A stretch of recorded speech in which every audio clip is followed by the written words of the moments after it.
first reading was the 24th, you think? I do not remember such things off the top of my head, but Becky, you could talk me into it. Yeah. And that's just the tree branches that fell over in this area. And then he has to essentially take these out. Good evening. Justin, could you please give the invocation this evening?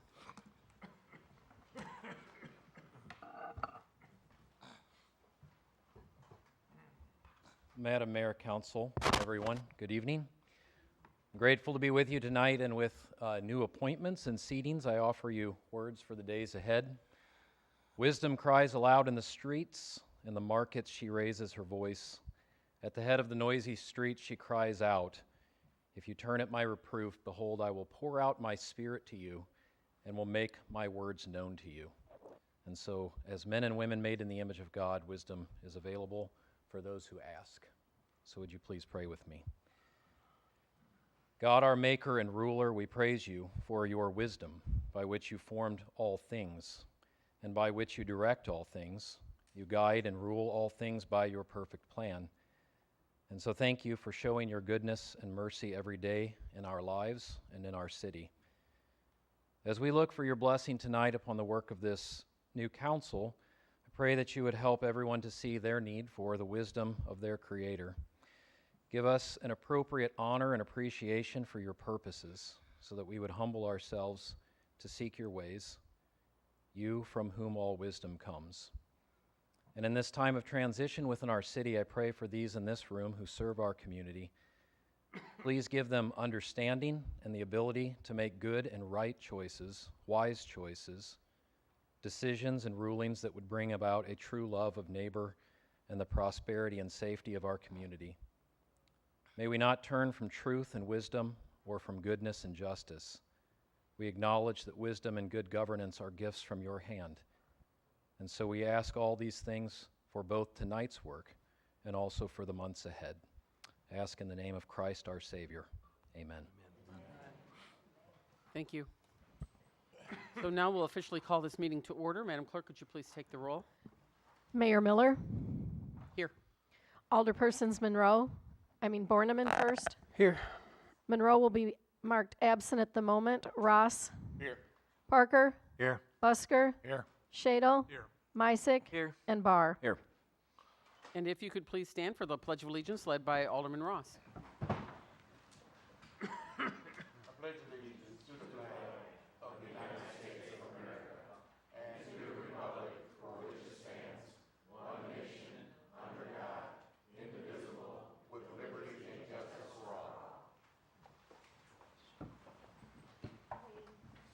To start this evening, I'll need a motion to approve the remote attendance by Alderman Monroe. Is there such a motion? So moved. Second. We have a motion made by Alderman Ross, seconded by Alderman Barr. All those in favor signify by saying aye. Aye. Opposed? Pardon me, Mayor, but we have to do a roll call when there's a even on this one? remote attendance. Yes, Okay. please. Borneman. Aye. Ross. Aye. Parker. Aye. Busker. Aye. Shadle. Aye. Mysick. Aye. And Barr. Aye. The motion passes 7 to 0, and Monroe will be marked present at 6:03. Thank you. Item number 1 is approval of the agenda. Is there such a motion? So moved. Second. We have a motion made by Alderman Shadle, seconded by Alderman Busker. Madam Clerk, could you please take the roll in the approval of the agenda? Ross. Aye. Parker. Aye. Busker. Aye. Shadle. Aye. Mysick. Aye. Barr. Aye. Borneman. Aye. Monroe. Aye. Motion passes 8 to 0. Item number 2 is approval of the minutes from the special meeting on April 17th, 2023, and the regular meeting on April 24th, 2023. Is there a motion to approve? So moved. Second. We have a motion made by Alderman Busker, seconded by Alderman Shadle. Madam Clerk, could you please take the roll? Ross. Aye. Parker. Aye. Busker. Aye. Shadle. Aye. Mysick. Aye. Barr. Aye. Borneman. Aye. Monroe. Aye. Motion passes 8 to 0. Thank you. Item number 3 is public comments. We have one person signed up. Travis Lutz, if you would like to speak.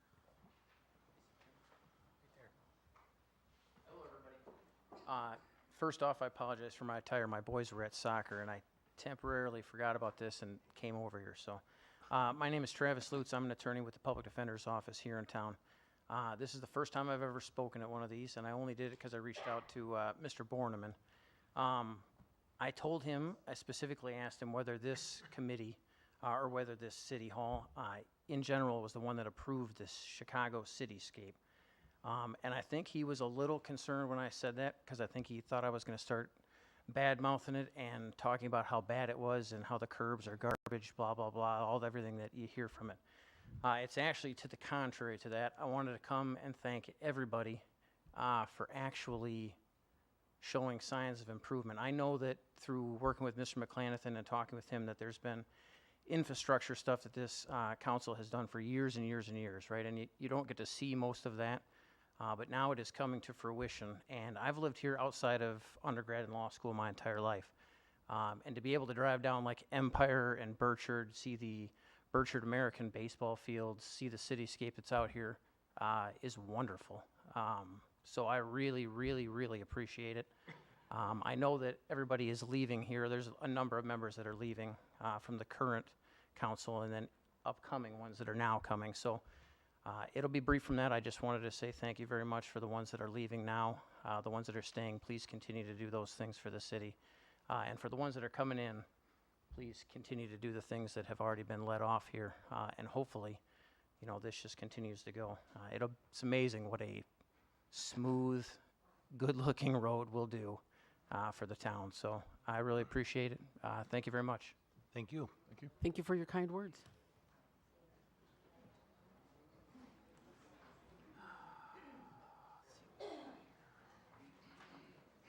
Okay, that concludes those that are signed in for public comments. We'll move on to item number 4, which is the second reading of ordinance 2023-25. Madam Clerk, could you please read this?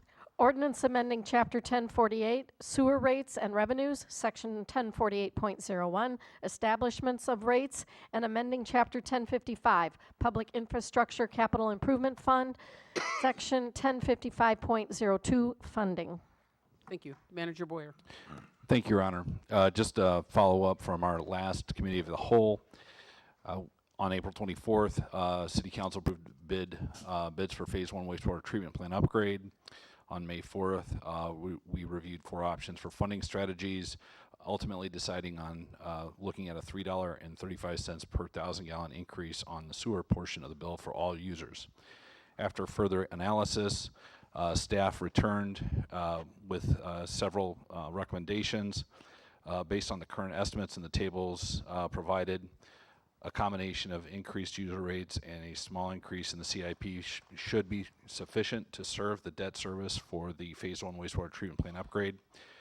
The impact on families using under 4,000 gallons a month would be about $1,780, and it would go up on a family of 7,000 to $2,740 per household. Also, it would impact the commercial users with a increase to the CIP based on meter size. So some of the larger water users with the larger meters would be paying substantially more on the CIP.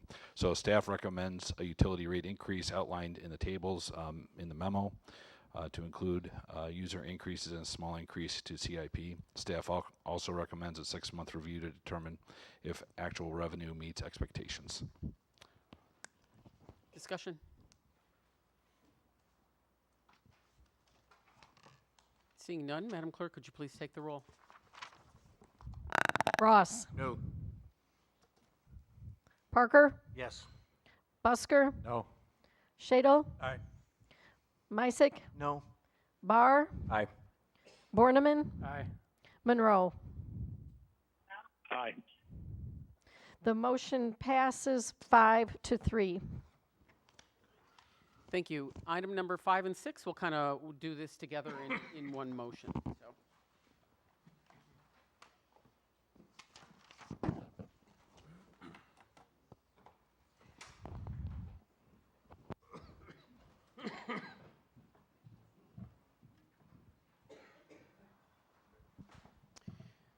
Well, thank you everyone for coming this evening to honor our outgoing and to welcome our new incoming alderperson. So Alderman Borneman, could you join me in the center for a moment, please?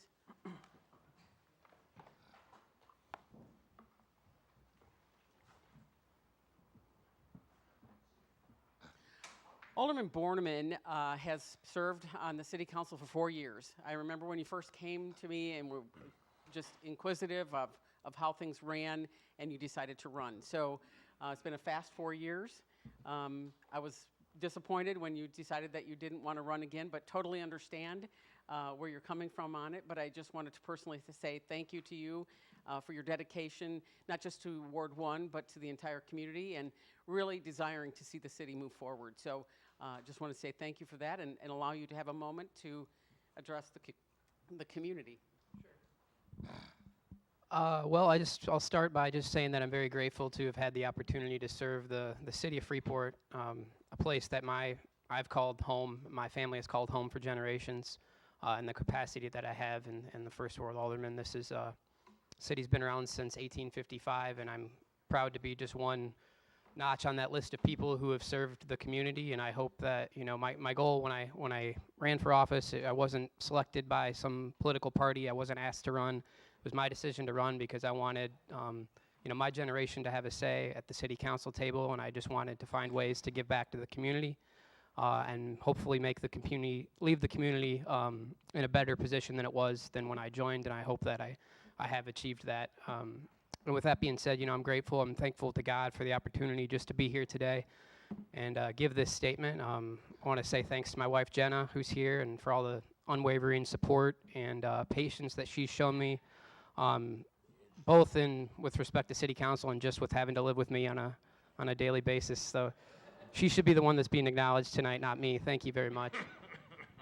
My parents are also here. Thank you for everything that you guys have done to help me get to this point in my life. And I want to thank, you know, my family and friends and those that who supported me along the way, and those that I have met who have been very kind, and also those people who called with complaints and concerns and suggestions, because, you know, that's what government's all about, is getting your voice heard and making sure the issues are known. So with that being said, I look forward to moving on from this and finding new ways, meaningful ways to help further the city of Freeport. And I just want to emphasize that, you know, we're all here and we all want to help the city. We all can't be in these positions, but it doesn't take a title or to be in a position of leadership to be a leader in your community. So I want to encourage you all to really strive to lead by example and be good stewards of the community. And I hope that I can continue to find ways to help serve the city that I love. So thank you all for your time, and thank you, Mayor, for the opportunity.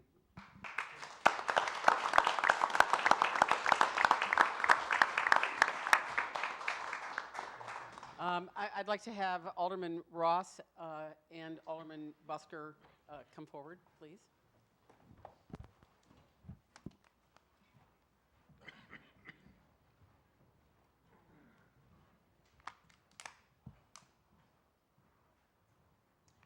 You know, I can remember back 8 years ago when the three of us started together.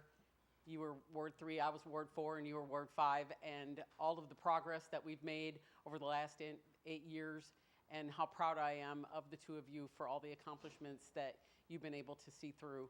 And so I just would like to say thank you to each one of you for your commitments to not just your ward, but to the entire city, and your dedication to continue to make progress. So it's kind of a bittersweet moment. I'm kind of jealous that you guys are hanging up your hats at sometimes, but you know, it's been a good time, and I really appreciate both of you and all that you've done for the city and for me personally. So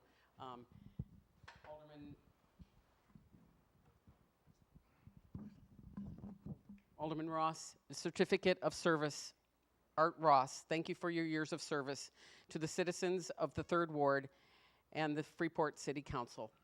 So Alderman Ross, thank you very much. If you'd like to say a few words. Some people saying, what is he going to say now?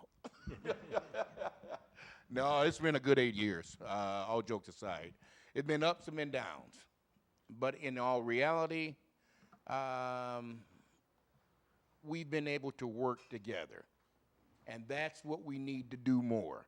Instead of coming to the council meeting with a problem, which there are going to be problems, no ifs, ands, or buts about them. But when you come with that problem, have half of a solution to that problem, because then we get to work together. Because 1 and 1 make 2. 1 and 1 don't make 3. You got to work together, and that's the way, that's what I am always about. Got to work together to get things done, and that just helps out so much better. But in all reality, I've enjoyed myself for the past 8 years. And like I say, it's not an I thing. We're able to get a lot of things done, and we can just move on from there and move forward, because that's what it's all about.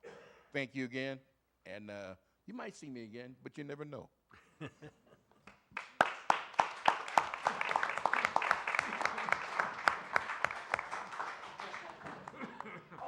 Yes, a certificate of service. Patrick Busker, thank you for your years of service to the citizens of Ward 5 and for the Freeport City Council. Yeah, as Alderman Ross said, it's been a great 8 years here. We've done a lot for the city. Some easy decisions, some not so easy, but that's the way it works in government, and we just have to do what we feel is best for the community. There's been a lot of change. We're in a renovated building here that was just a dream 8 years ago, and made it happen. Lots of other things going on in the city. This new city council coming in, you've got a lot of choices to make this city shine even more. I appreciate y'all for stepping up and filling our shoes. Change needs to happen at times. As I look around the table here, there's only one person sitting in the same seat as when I got here. That's Chief Miller. So, which he's done a great job with the fire department. You look around, great group of guys, nice equipment. We've got a great police department over there. We could use a little more help. So, if you're interested, apply. But no, we've all got to stick together and have a good community. And thank you, everybody, for your calls of encouragement and your lectures when we're doing something wrong. We can't be everywhere all at once. You're the eyes and ears of your neighborhood. Call your alderman, let them know what's going on, help them out. So, and that's it. Thank you.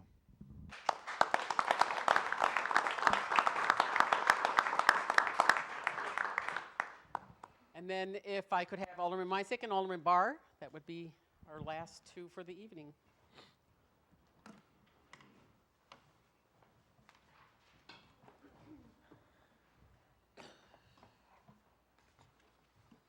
I had the pleasure of appointing both of these men to the council.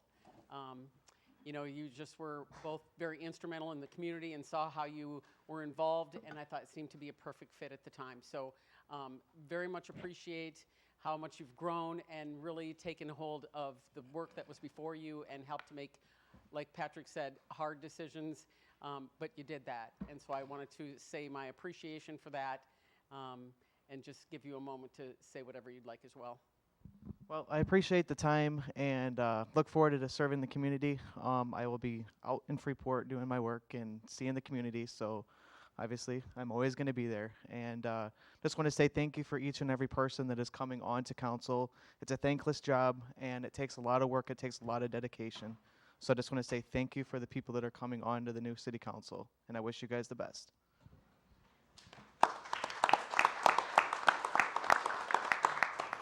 Thank you.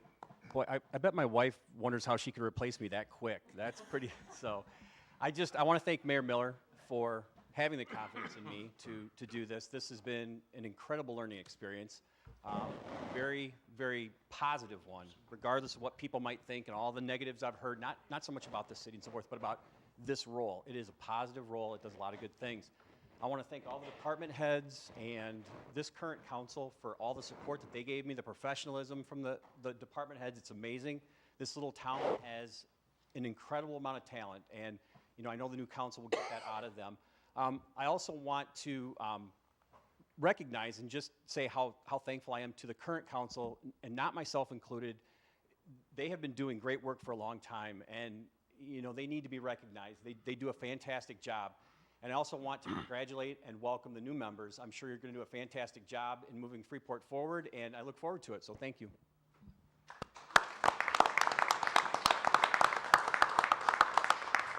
And then before we swear in our individuals, I just have one signature I need first. So.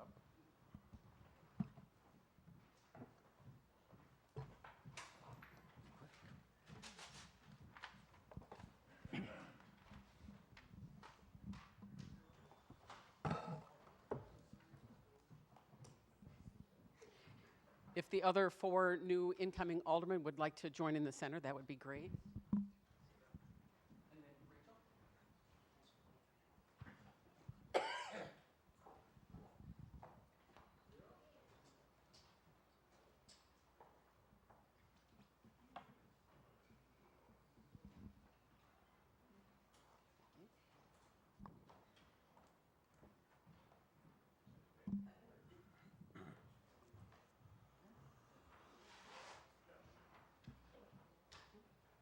Yeah, don't be shy. Come on up. What we'll do is, if the 5 of you would like to just stand this way and look at the cameras, that way everybody can see you. And then our swearing-in judge this evening is Judge Hauser, so he will take the lead from here. Yep.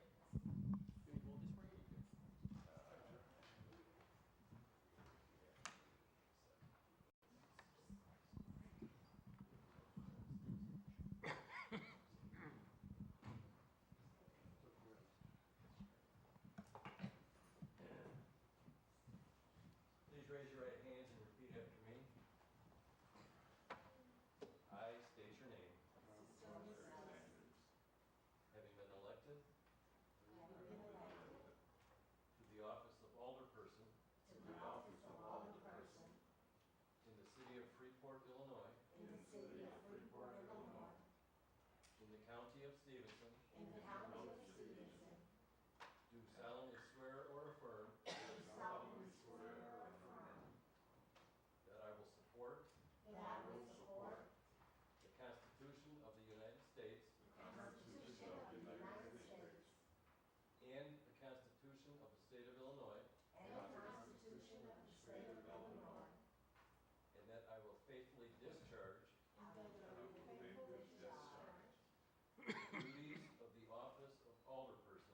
the duties of the office of alderperson according to the best of my ability.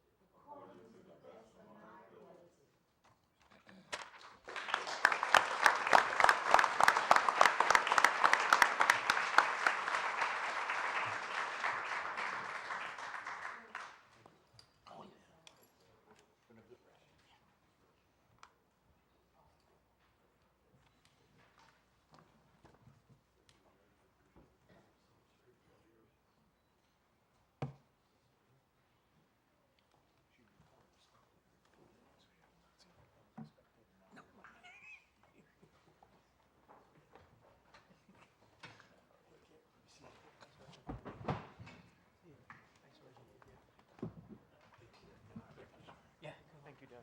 You do a great job.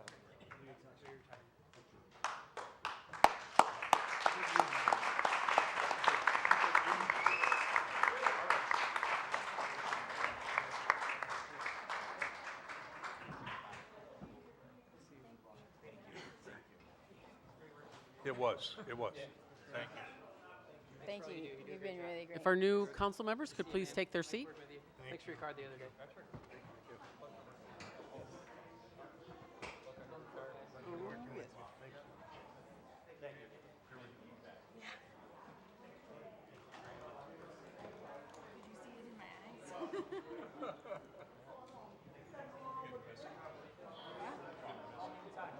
No. You just said what I was thinking. I was like,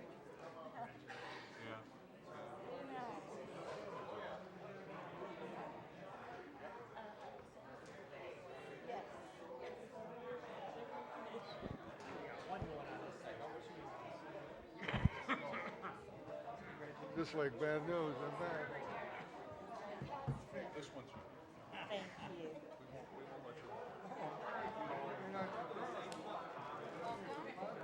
you so much. Okay.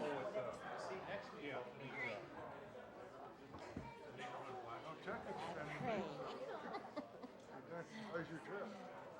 Good, good. Oh, you're going to be here. You're sitting in our spot. You took his place, Mark? My name's Don. Good. Yeah, I guess he left his computer.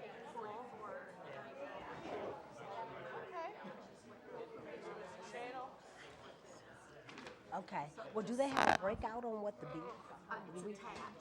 It's attached to. Uh-oh. Simple. Okay. Okay. So do you? Yes, I know, but I'm just saying I still. Oh, that's good.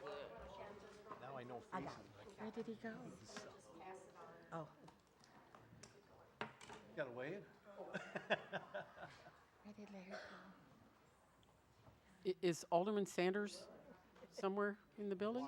Oh,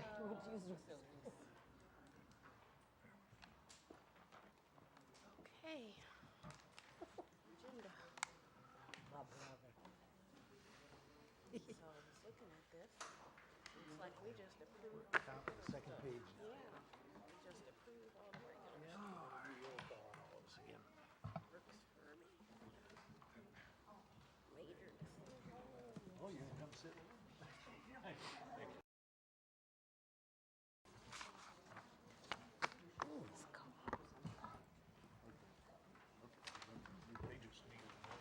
Leaving? Okay. Good seeing you again. Yeah. Take this. Take one of those take pictures. If you want. Yes. Yeah.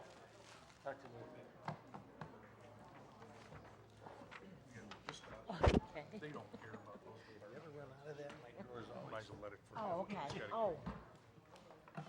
Well, we will get along. You know how to sit. Have a snack. like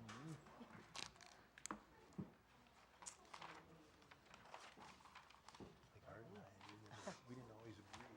You might have to go there. Opinions. That's the way it's gotta be. We ain't gonna always agree. How we do this. Where is he? But the key is how. Yeah, when he said. Yep. One thing I said. Read it.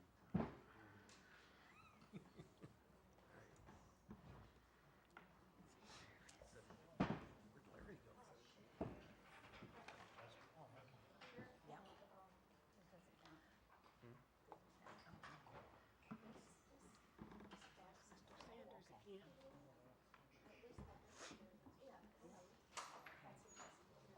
Okay, I got it. Thank you.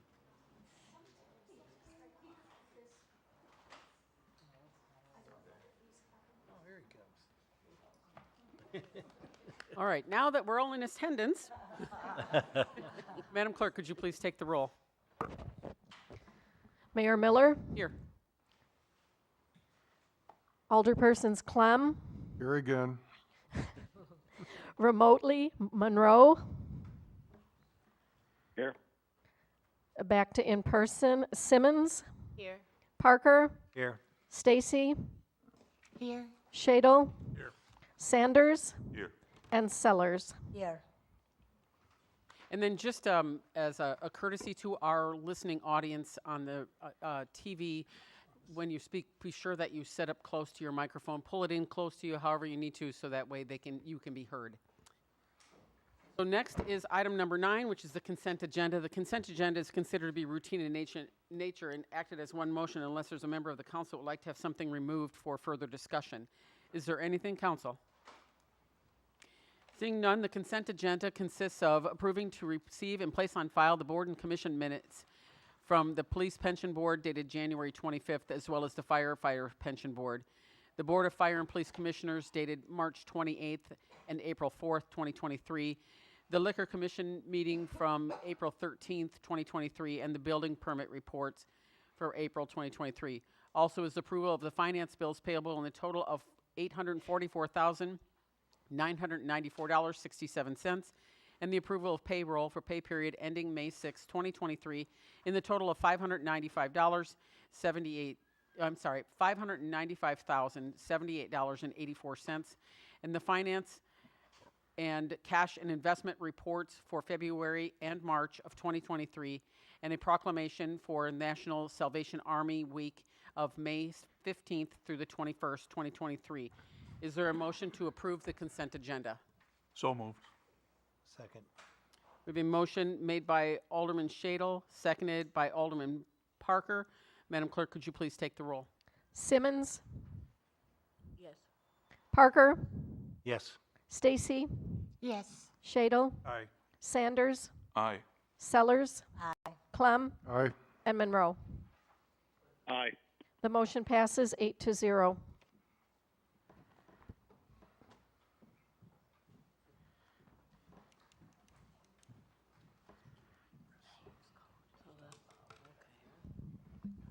Thank you.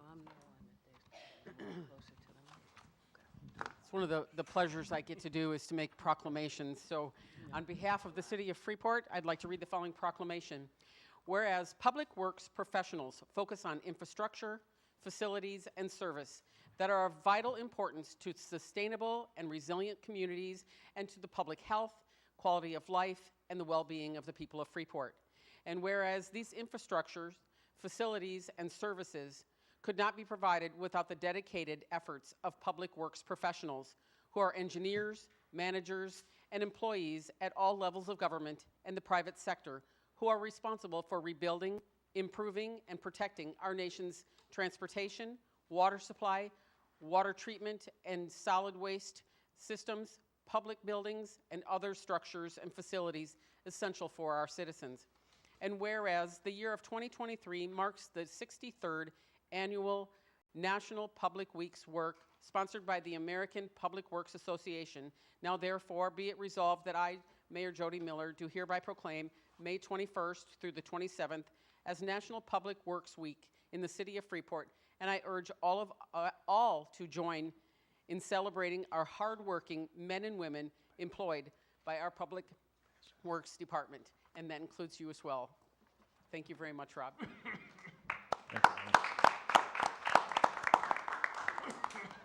I just want to make a point. I'm here representing the Public Works Department, but I want to let you know we have quite a few very hardworking and dedicated individuals that are out here every day making sure when you turn that faucet on, the water works. When you flush that toilet, the toilet goes down. And we're out here doing road work and expanding our capacities, and I just salute the guys that work and the men and women that work for the Public Works Department, and I just thank them every day that they have made this a career and a career path. So thank you.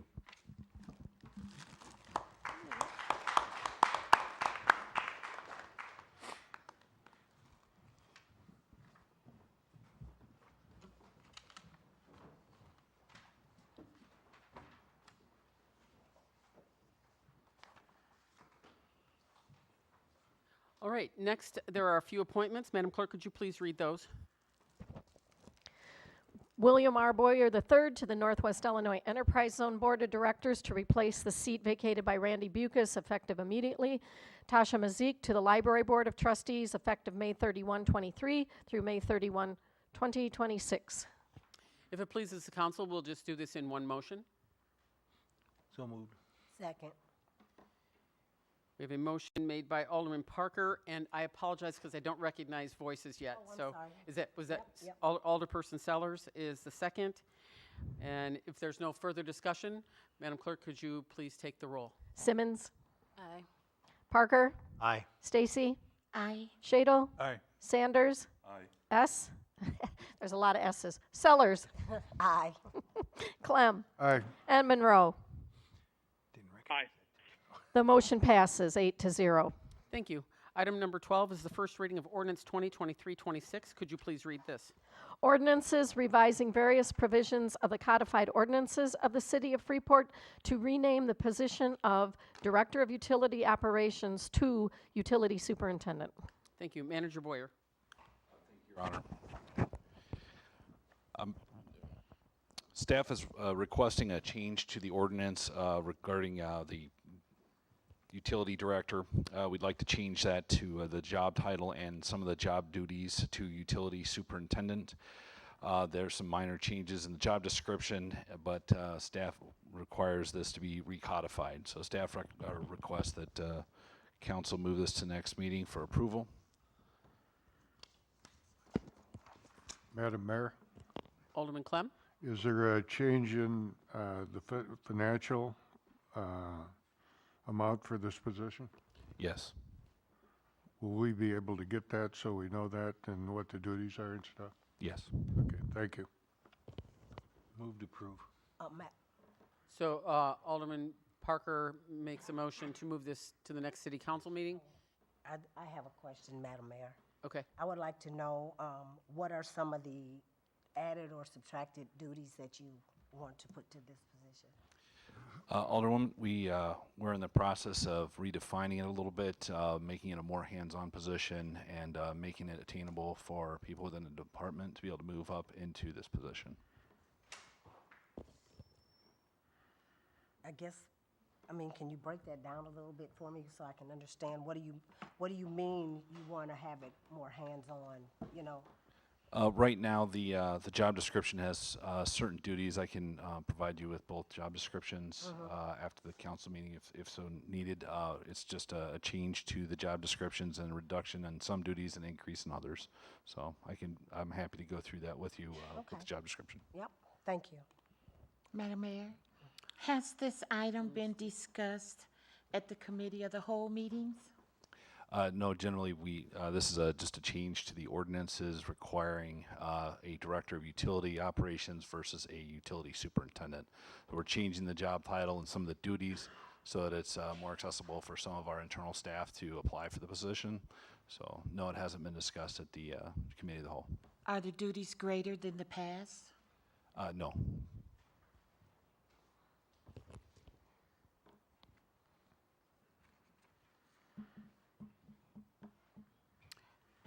Madam Mayor? Alderman, I do. Alderperson Simmons? Yes, sorry. My only question is, we're moving this to the next meeting, so the information that was asked for will be provided that prior to the vote? Yes, ma'am. Okay, just wanted to clarify. Yeah, that's how any ordinances always have two readings. So when Alderman Parker made the motion to bring that forward, it automatically goes to the next one.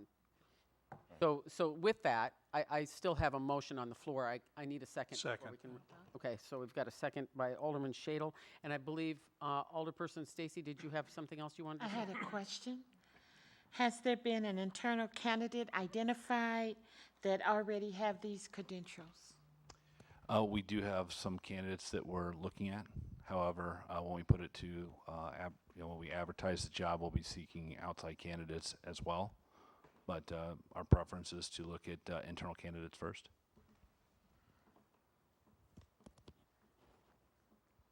Madam Mayor? Alderperson Sellers. Yes, I would just like to ask also, with that, I know that our load with the Public Works, we only have so many people already. Would that open up to hire more people in the position to help with some of the street work and all those things, or? In this position, it would be coming from the utility division. So it's everybody that works for water, wastewater, in either the water plant operations or drinking water or field crews. So it wouldn't actually impact anything in the street department for road reconstruction. Oh, okay. One more question. Sure, go ahead. I also like to know, with this new height rate that we're looking at, would that work on any of this? I know you said it would be more money for them. Would that affect in any kind of way the pay raise on this? This wouldn't be a pay raise. Huh? This would not be an Oh, increase. you said none. Oh, okay, I thought you said earlier that it would be. Yeah. Yes, it's the same grade, Okay. different rate of pay. But it would be a different grade pay, a different, yeah, so it would be up higher, right? No, okay, thank you.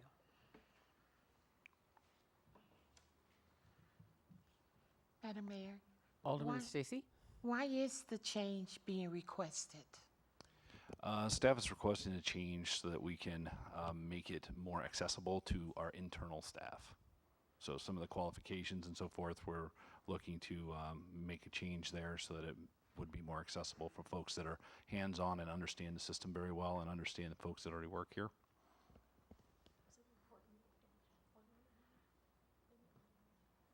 Yeah, I've been serving in this role since October of 2020.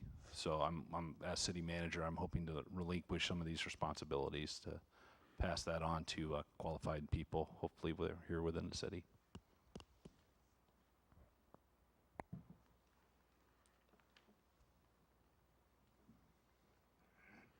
If there's no further discussion, we have the motion made by Alderman Parker, seconded by Alderman Shadle to move ordinance 2023-26 on to the next regularly scheduled meeting. So now we'll move on to item number 13, which is the first reading of ordinance 2023-27.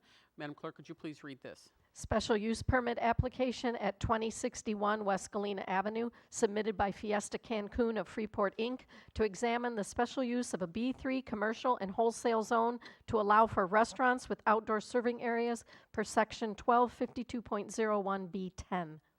Thank you, Director Duckman. Thank you, Madam Mayor. Staff received a special use application from Fiesta Cancun of Freeport for a restaurant utilizing an outdoor serving area at their location on 2061 West Galena. And our ordinances require that a restaurant with outdoor serving areas must acquire a special use permit. And it's worth noting that this was a situation where staff noticed that they were operating a outdoor dining area, and we had written them a warning notice and then told them they had to come in for their special use permit. So they quickly complied, and they were easy to work with, ready to go through the process. So that being said, on May 4th, the Zoning Board of Appeals recommended approval of the petitioner's requests by a vote of five yeas, 0 nays, and 0 abstentions. And then on May 11th, 2023, the Planning Commission also recommended approval of the petitioner's request with a vote of 5 yeas, 0 nays, and 0 abstentions.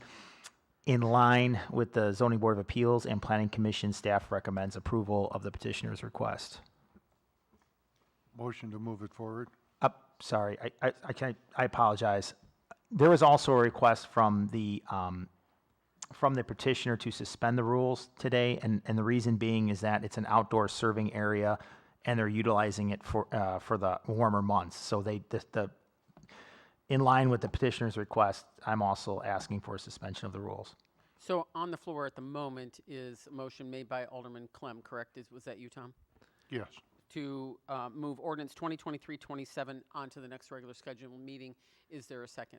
So move. Oh. Second. So we have a second made by Alderperson Sellers. And then as requested for the suspension of the rules, Alderman Parker, did you have? Yeah, I'll make a motion to suspend the rules. I'll second that, just simply by saying also that, next time this would come up would be next month, which would mean they'd lose 3 weeks business, so in that case, I would go along with approving it. That's correct.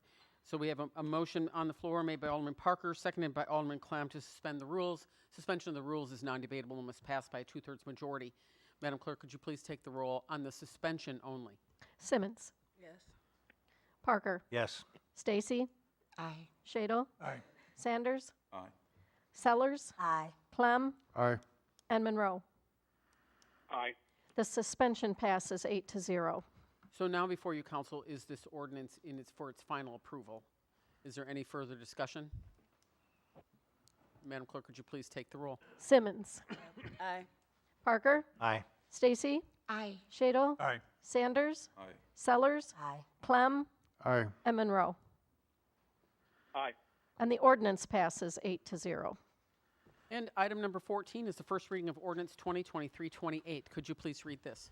Variance application at 1726 Southwest Avenue, submitted by Phil McDermott, 312 Beef and Sausage, to examine the variance application to allow a sign, to allow for, oops, that's in there twice, to allow a sign up to 40 feet in a B21 limited service business district. Height restrictions are set to 27 feet per code 1468.27C. Thank you. Director Duckman. Thank you, Madam Mayor. Staff received a sign permit application on February 23rd to erect a sign with a maximum height of 40 feet. And for reference, this is at the 312 Beef at 1726 Southwest Avenue, their new location. And the current requirements would hold them to a sign that is 27 feet high. And we met with our inspector and met with Mr. McDermott, Phil McDermott, to talk about the requirements of the height. And he explained that he wanted a maximum height to be 40 feet due to the fact that when he's on quite an incline on a hill, and essentially the current requirements wouldn't allow his sign to be seen as you're driving. So that was the reason for him moving forward with this variation request. And on May 4th, the Zoning Board of Appeals recommended approval of the variation request by a vote of 5 yeas, 0 nays, and 0 abstentions. And on May 11th, the Planning Commission also recommended approval by a vote of 5 yeas, 0 nays, and 0 abstentions. They also made a note that IDOT approval would be required due to the location on Route 26 or Southwest Avenue. And staff recognized that, and Mr. McDermott has already been working on his IDOT approval in conjunction with this. So in line, with the ZBA, Zoning Board of Appeals, and Planning Commission, their recommendations for approval, staff is also recommending approval of the petitioner's request. And the petitioners also requested a suspension of the rules in this instance because they have their sign manufactured and are working on a construction schedule to erect this sign. So. Discussion. If I could, please, Madam Mayor. Alderman Clem? I noticed this when I first looked at it and thought, you got to be kidding me. And then I read it again and I said, you are kidding me. And then I drove by it again and looked at it and said, you got a building that's been a restaurant for 50 years. I realize there's people from out of town come through. This restaurant sits a minimum or a maximum of 50 feet off the street, okay? Please give us a picture of what this would look like. You've got 2 entrances on each side of this restaurant that are for their own restaurant. Now, if you're going to erect a vertical sign that's 40 feet high, how far is it going to be off the ground for people to look each way coming in and out of stuff? And number one, you already got 3 signs on the building. That's my concern. Maybe at 7 to 1, I could care less, but I just think this is a place of a little bit of a overkill. But I understand your concern, and I spent quite a bit of time working with the petitioner on this request, and to kind of go over the fact that he does have a right to have a sign, which he does, which would be 27 feet, and the reason he's limited to only 27 feet in height is due to the way our ordinance reads. Is it says it's 25% of the width of your frontage on your major thoroughfare. So it's actually 25% of 107-foot width. So to your point, yes, he is allowed a sign regardless. So if we deny this variation, he's going to be limited to a 27-foot sign that would be hidden behind the mobile sign. And he's saying, I can't. The idea is I'm allowed to have a sign, but due to the incline of the road, you won't be able to see my sign, so why have it? And I think one thing we looked at was how many signs are up and down Southwest Avenue to begin with. So it's not like if you look at the size of the Farm and Fleet sign or the mobile sign, it is in line with what's in that area. It's a major thoroughfare. It's arguably, I can state for a fact almost, that it's our biggest commercial thoroughfare.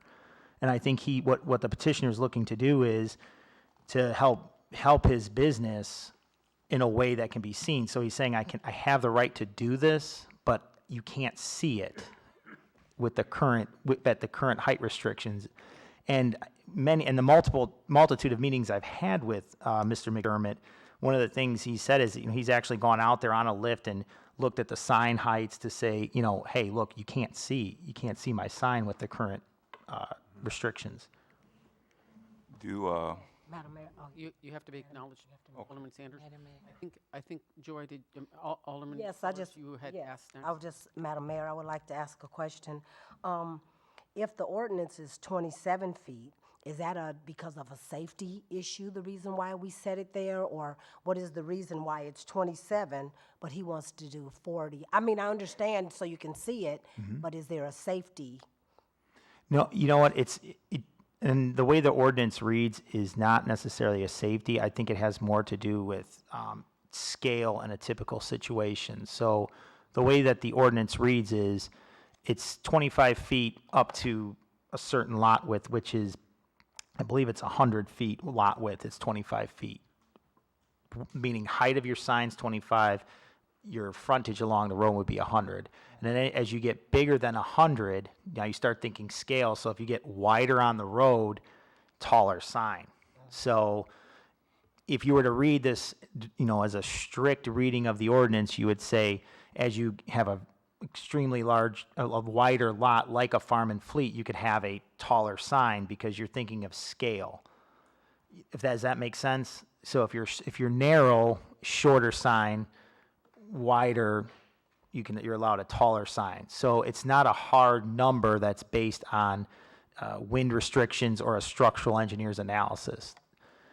And that's why in this situation, when you look at where he is on West Avenue, there's other lots that are significantly wider that are allowed to have taller signs. And so the reason for his variation is saying, I have a narrow lot, relatively speaking, I need a taller sign to fit in so you can see my sign as you're driving along West Avenue. Does that make sense? So the height is the way that the ordinance reads is, which I have it here, and I won't bore you with the whole reading of it, but I can read the section we're talking about. It says the maximum permitted height of signs supports on lots with a frontage of less than 80 feet, so I said 100, but it's less than 80 feet, shall be 20 feet. On lots with a frontage exceeding 80 feet, the maximum permitted height shall be 25% of the lot width on the principal street, with a maximum height of 45 feet. So he's actually, if you had a 1,000 foot wide, you would still be limited to a 45-foot sign in height. So our ordinance does allow for a maximum of 45 feet if you have the width. Is that making sense? I understand, but he doesn't have it though, right? He doesn't. Correct. So we have multiple standards for granting variations, and my memo goes through several of the standards of granting variations, and one of them is the variance is in harmony with the general purpose and intent of this zoning code, and I talk about how I feel it meets that standard. One thing we talk about is the plight of the owner is due to unique circumstances, and in this situation, I did find that it was unique in that other signs along the street are significantly higher, and then his lot is narrower in comparison, so he's limited to the height of the sign. But also what makes it unique is that you can't see his sign when you're going up the grade or down the grade, because it's not a true level, it's not a true flat grade. So if you would really kind of have to drive it and see it, that his sign would be hidden based on that height. And so I'm talking about the plight of the owner is due to unique circumstances. When we're looking at variations or staff is reviewing it and ultimately presenting it to you for approval, you have to consider, is this a unique situation? And then yes or no, and that should play into your decision. Another standard we talk about is the property cannot yield a reasonable return if permitted to be used only under the strict ordinance. And one of the things that the petitioner talked about is due to the grade, you can't see his sign if he follows strictly to the ordinance. Does that make sense? So there's several factors that we reviewed here and why staff recommended approval, and ultimately zoning board and planning commission as well. Madam Mayor? Alderman Sanders. Listening to your inspection tour or the work that you put into this, how much study have we done to make sure that the soil and all of the elevation of the soil, wind, drift, and storm, and all of these things, that could create a havoc if that soil is not settled good, and then we got another problem once you start that project. So my thing is, how much have we did a study on the very things that that you guys are talking about, that we can be comfortable with the safety measures, and not only that, have IDOT did a study to give us that information that we can move forward with it, knowing that there will not be any hazard to the public, hazard to the property owners that surround it. Where are we with that? And how can we get the information to make sure that we're on the same page, that all consultants, people who are analyzing this, but the soil is the most important thing.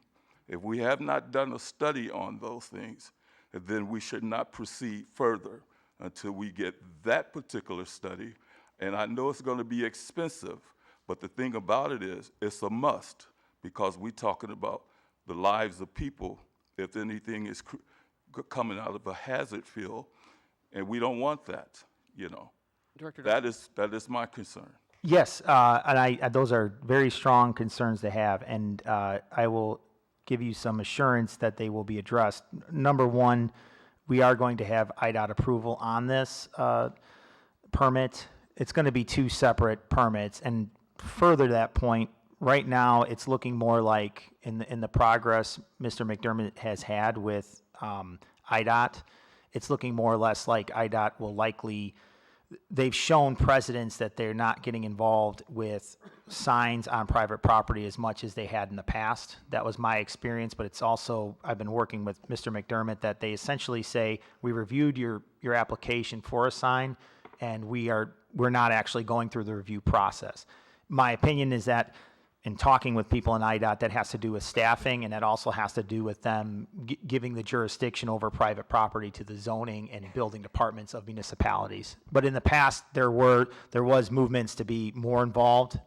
We will get to the bottom of it as part of this process, but I will tell you that's a separate process from this variation request. But before that sign goes in the ground, we will have an answer from IDOT. So that's to assure you, you're not voting today on whether or not staff is going to get an approval from IDOT. So you're not voting on that. That's one. And item two, regarding the, you're talking about the analysis of soil, structural analysis, et cetera. I have been talking with the building inspector as well as Mr. McDermott about the seal from a structural engineer, if that's necessary. And he has been working with the structural engineer to discuss with us or write a letter saying that this sign design is going to work. And that is part of the building permit process. So that's another, and to get to your point here, what you're voting on is whether or not you would allow him to have a sign at a maximum of 40 feet. However, even if you approve this and he cannot receive a structural engineer's letter saying this is acceptable, and if he cannot receive approval from IDOT says no way, then this sign is not going to be erected. Exactly. Manager But Boyer. No. I'm sorry. You have to wait. Manager Boyer? Council, I just wanted to break in and mention that this is a pretty straightforward request for variance. Mr. McDermott has gone through the proper procedures and steps. Staff is recommending that this be approved at the next reading, the second reading. Well, he did ask, and Mr. McDermott has spent quite a few time. We've been talking about this probably since January, and he has a construction schedule, so he did request a suspension of the rules. Sorry. And it did pass both the ZBA and the planning, and so all of those have gone in that fashion of unanimous? Yes, they did. They were both. The Planning Commission and Zoning Board unanimously voted for it. Yes. Okay, I believe Alderman Stacy was next. Madam Mayor, thank you. What happens when mobile and other surrounding businesses want to go bigger? I believe many of them would likely be able to if they have the frontage. So if they wanted to go taller and they had the width of their lot would be, it's the width of the lot times 25% of that. So again, the way the ordinance reads is it says, the maximum prohibited height of a sign with a frontage of less than 80 feet shall be a maximum of 20 feet. So if it's if it's 80 feet or smaller, it's 20 feet. But then it says on lots with a frontage exceeding 80 feet, the maximum permitted height shall be 25% of the lot width along the street with a maximum height limit of 45 feet. So if they're wide enough, they may just be able to come in with a permit and put up a taller sign up to 45 feet if they're wide enough. If they're not wide enough, just like 312, Mr. McDermott, they have the ability to request a variation in a similar fashion like Mr. McDermott has done. Alderman Parker? Yeah, well, one is it's private property. He ought to be able to do with it as he sees fit, as long as he meets a safety requirement. And I believe that before he puts this up, he's going to be seeing you, and you're going to know the location and the safety of it and stuff like that. And our staff's already approved it. I think he ought to be able to do with his property what he'd like, so, thank you. And Alderman Shadle? Do we know the height of the mobile sign? I don't know, I can't speak intelligently on that. I don't know the height of the mobile sign. But I know he was out there with a lift making it so that he could see above it. So he wanted to be able to see it because at 27 feet he would be lost in that sign. Madam Mayor? Alderman Stacy? And to my knowledge, Mr. Clem, you said he already have 3 signs on the building? He's got, okay. Alderman Clem? Yeah, there's a sign across the front, there's a sign up on the roof, there's a sign on the west side, on the north side, and I believe there's a sign on the south side.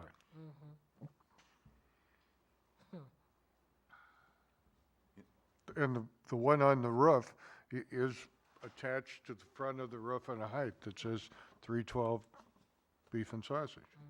Am I correct? Yes, you are correct. But I did want to say he does have, he's not asking for a use that's not allowed, he's asking for a height restriction. So he's allowed to put that sign up as a business owner along the road. It's, the variation is in request is in regarding the height of the sign. Madam Mayor? Yes.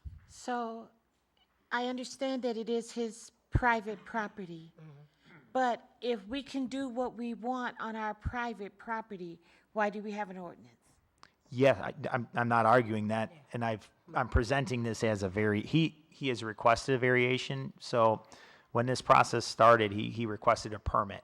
So you always are requesting a permit to do work, and it was staff that went up to Mr. McDermott and said, your height by ordinance, you aren't going to be able to put your sign this tall.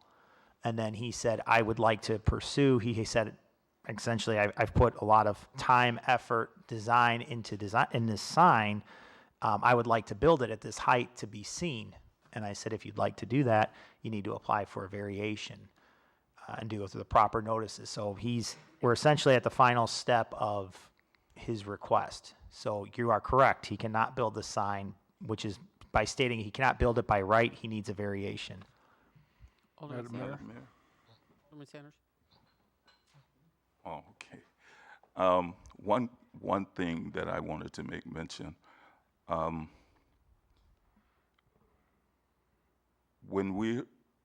we liable for allowing such an permit to be for a sign to be erected when it has not been fully disclosed to us, all of the safety measures and have we had a professional consultant to also give us the opinions or whatever? Can we go out and take a look at it so we can see for ourselves where the designated sign is supposed to take place?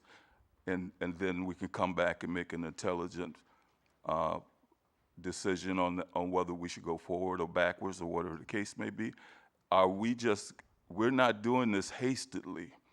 We want to be able to move forward on this gentleman's request, but the thing about it is, seem like to me, we're taking the avenue in spite of what the outcome is, just because he owns a property doesn't give him the right to erect a sign up when it can create a hazard.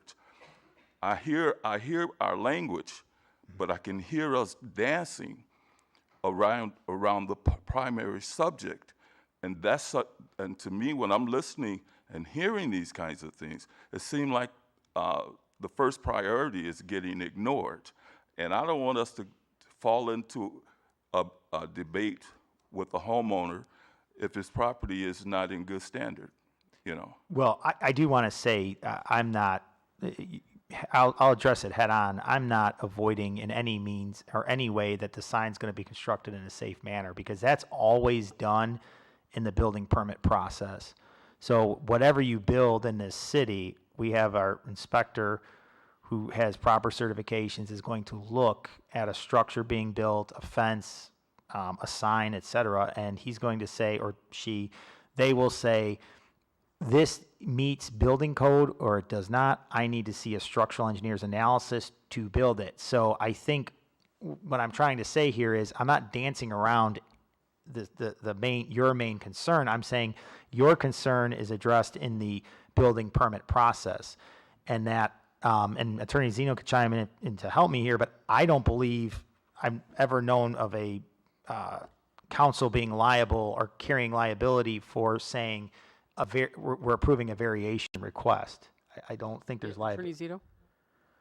So the issue that Alderman Sanders is talking about comes, those answers or the answers to your questions come at a later stage in the process, which is the building permit process. So right now, the only thing that's before you is, do you want to allow him to have a height that's taller, right? So he's allowed 27. He wants to go up to 40. That's the issue before you guys. Now, if you guys go along with what the ZBA and the Planning Commission recommends, it says, Mr. Applicant, we'll authorize you to build a sign up to 40 feet. Then if he gets past that step, then he's going to have to do the building permit process. As a part of that, he's going to have to provide all the documentation that says, this is how it's going to be built, this is the type of foundation that we're going to need. Likewise, if he comes back as a part of that process, hey, the soils are really sandy here. Okay, well, what's the engineer say then? Well, because the soil is sandy, you're going to have to do this extra sort of foundation or whatever it is in order to meet code, in order to make it safe there. But that comes at a later stage in the process there. So they will still be subject to building a safe sign. And ultimately, if his plans don't meet those standards, then our city inspectors won't sign off on it and he won't be able to build it. But what's before you tonight is strictly, can he go this tall? Okay. That's the question first. All those other questions are step 2, 3, 4, 5 down the road. Manager Boyer? Madam Mayor? Just 1 second. Manager Boyer? Council, I just wanted to reiterate the fact that staff has reviewed this request. It's gone. It's been approved at various levels, and Mr. McDermott has been a stand-up business gentleman in this community for quite some time. And I just wanted to remind everyone that this is a fairly minor zoning change. So, thank you. Alderman Clem? Yes, thank you. Thank you very much for that, Rob. But I do have to tell you, the last X number of years, we've seen how many things come up here and slide in, okay? And I want to say, Mr. Duckman said that this started out in January. We're sitting here in May. What happened in between there? He's also stated that Mr. McDermott has started the design and possibly the manufacture of the site and has no permits, has no approval, has anything else. I'm glad to say see what you did, Director Duckman, because IDOT used to play a big role in these. You could have got to everything in the world done and IDOT said no. That's all over with. But I think the rejection here is a matter of fact. We're supposed to look at it tonight. We're supposed to spend the rules, and he's supposed to get what he wants in 5 minutes, and we just got this. And we just got it last Friday. so. I do want to say he did submit a permit application. So that's how I know, and I just want to make that one point known. He did submit a permit application and he worked with us, and that's how he had the design, because we was saying, hey, how tall is this? Is it going to meet our ordinance, et cetera. So he did do that part of it, and staff was the one who told him to protect the public, to say, if you're going to move forward, we need to put this through variation before we can approve your permit. Madam Mayor? So this is normal process, is what you're saying? This is absolutely normal process, because there's no other way for us to approve that permit until we have the variation approved. So yes. Alderman Sellers? Yes, I was just going to ask, have you seen, excuse me, have you seen the sign, or is there any way that we can get an idea of what it looks like or how tall it will be compared to the other signs? I do have the permit application, but I do not believe he drew it in a context to the other signs, but I do know that he stated he will be taller than the mobile sign as you're going there. Who made, sorry, Madam. Alderman Sanders? Who made, who developed the area, or inspect the area, I should say, that the potential sign will be erected on? Who did that study? We don't inspect that area until, we have the permit in hand. So I guess, you know what I mean? I'm not going to. Why would that happen?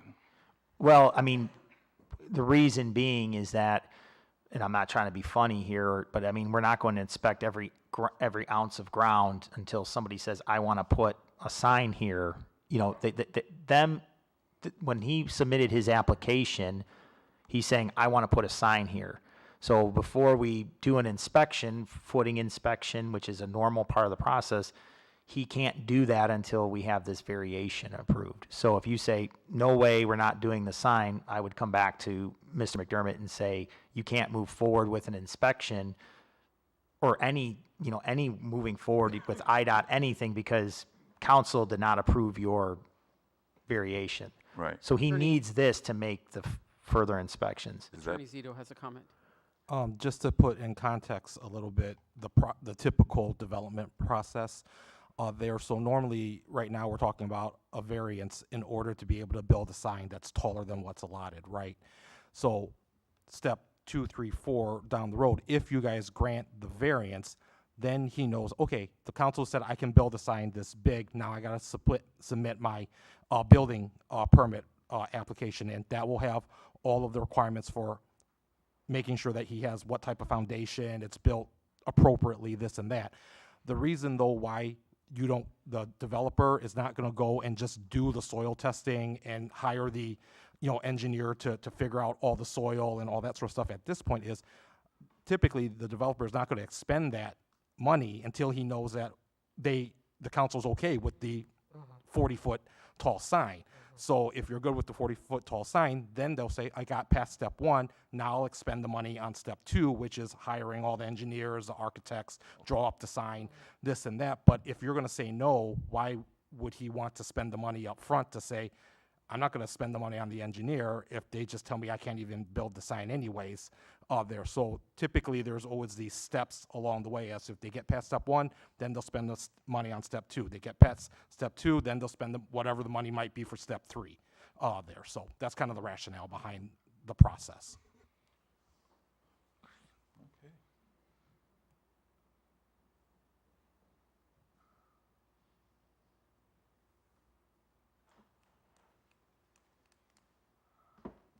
Well, the next step would, there is not a motion or a second yet. So that would be our next step if you choose to move this forward. So moved. We have a motion made by Alderman Parker to move ordinance 2023-28 on to the next regularly scheduled meeting. Is there a second?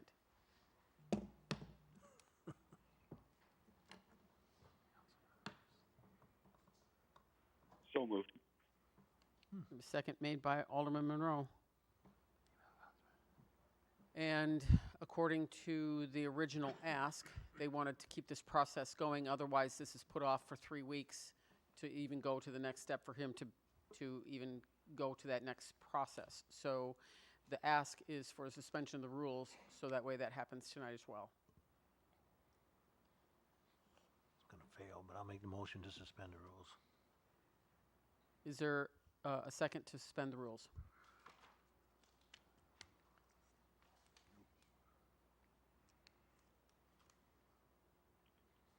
Okay, then we will move forward with the second reading on the June council meeting. Madam Mayor? Alderman Clem. If it could, Chairman Duckman, it might be really great to see some kind of drawings or some kind of things that, you know, we could possibly buy into this.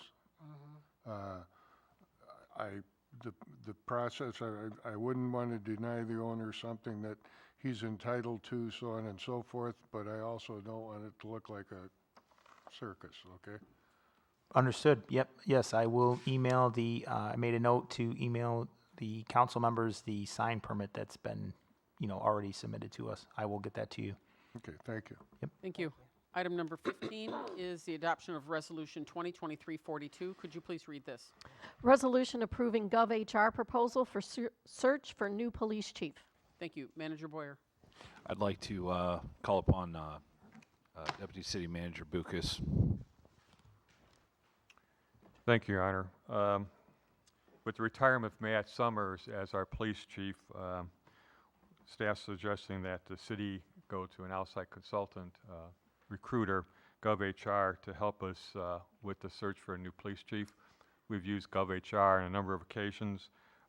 They found Matt for us, even though he was already here. We did a national search with them last time. We've hired 2 police or fire chiefs through GovHR and also 2 public works directors. They're well known in Illinois. They have a proven track record, and the cost to do the recruitment is about $23,500. The funds to pay for this recruitment will come from the police department's operating budget, and it's staff's recommendation that council approve the contract with GovHR. Discussion. Mayor. Alderman Simmons. Yes. So my question then is, we pay these people $23,000. They found Mr. Summers, who was already in Freeport, and the other 4 positions that you found, how many of those people were already here in Freeport? Do you know? Just Mr. Summers. Okay. Do we have prospective candidates already here in town? That I don't know. Alderman Parker. Well, I'm against it. I think we got to do an internal thing, and I'm totally against spending $23,000 out of the police department's budget when they've got other needs they need to spend that money on. And to go out and bring somebody in that doesn't know a thing about Freeport, doesn't know our officers, doesn't know our problems. I just think we got to go internally and get somebody in there. So, it's my Mayor? Alderman Sanders. Yeah, I would concur with you.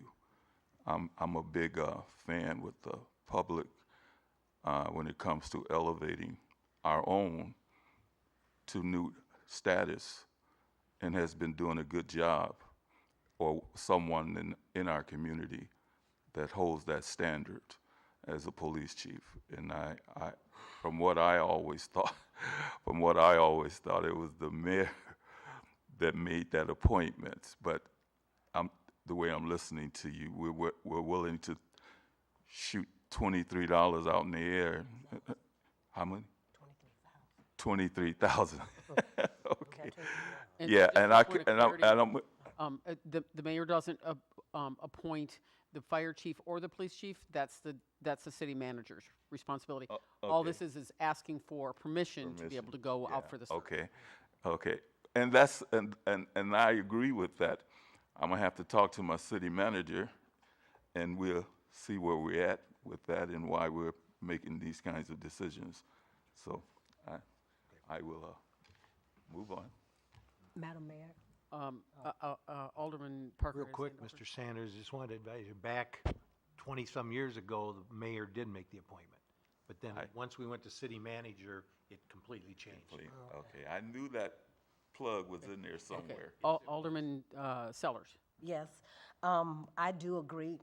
$23,000 is a lot of money to take out of the police budget.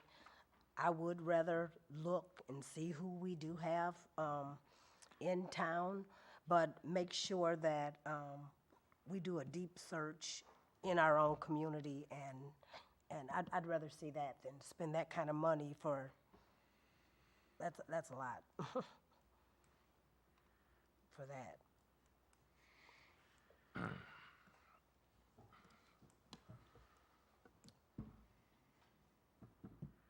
Well, then I'm going to ask, because it's part of process, is there anyone that would like to make a motion to approve Resolution 2023-42? I'd make a motion to approve. Is there a second? Second. Sorry about that, man. I gotta get used to Okay, so we have a motion to approve Resolution 2023-42 made by Alderman Shadle, seconded by Alderman Sanders. If there's no further discussion, There's further discussion. Hold. Yeah, Alderman Excuse me, Clem. Madam Mayor. In other words, you guys are making a motion to accept government, GovHR? Is it? that would Motion be, would be to allow Manager Boyer to hire GovHR to do a search. Okay, and you seconded it. Yeah, I did. That's rescind okay. that. It's life in the big city. We'll go on.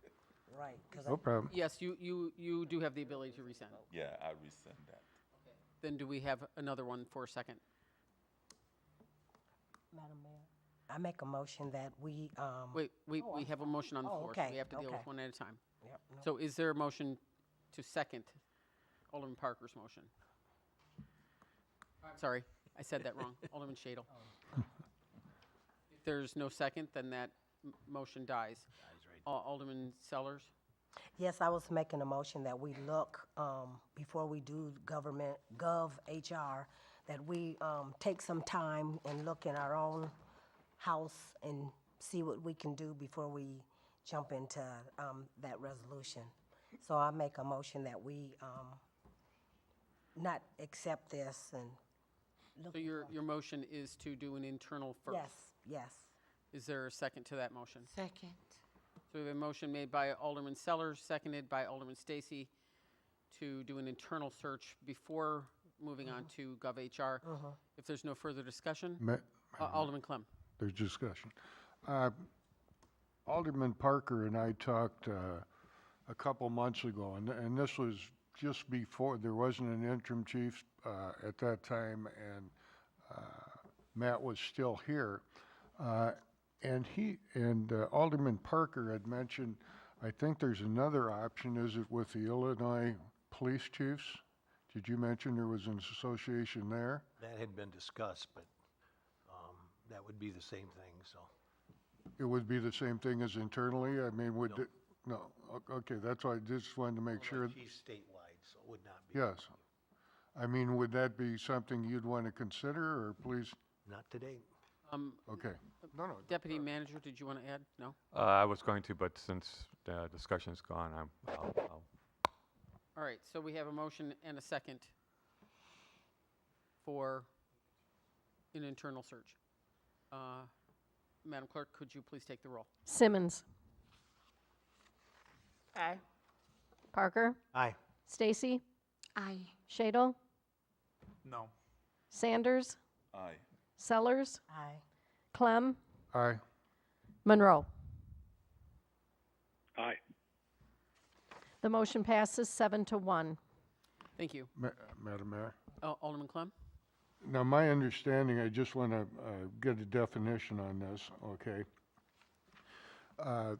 The motion that was made would be to look and take a look at selecting from within. Now, that motion, and I'm just asking this, doesn't mean that if we don't have a candidate inside for it, then there's going to be other options, I would assume. Okay, thank you. All right, we will move on to item number 16, which is approval of bids that were opened on May 10th, 2023 for tree removal program for 2023. Manager Boyer? Thank you, Your Honor. I'm going to pass this to Manager Bucas. Thank you, Your Honor. Annually, the city bids their larger tree removal services because they're beyond what our scope is. And this year, we received 2 bids. The lowest bid was from Area Tree Services in the amount of $134,485. The other bid was from House Tree Services in the amount of $165,520. We budgeted $100,000 this year for tree removal, as we have in past years.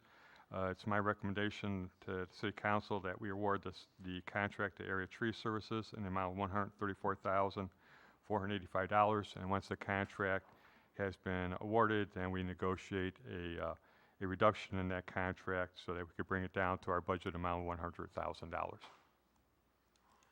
If my memory serves me, did we have some agreement with the Timber Ridge that they were taking down a few really big trees? Does that still stand, or is that not happening? Yes, and we have been utilizing them as well. Okay, thank you.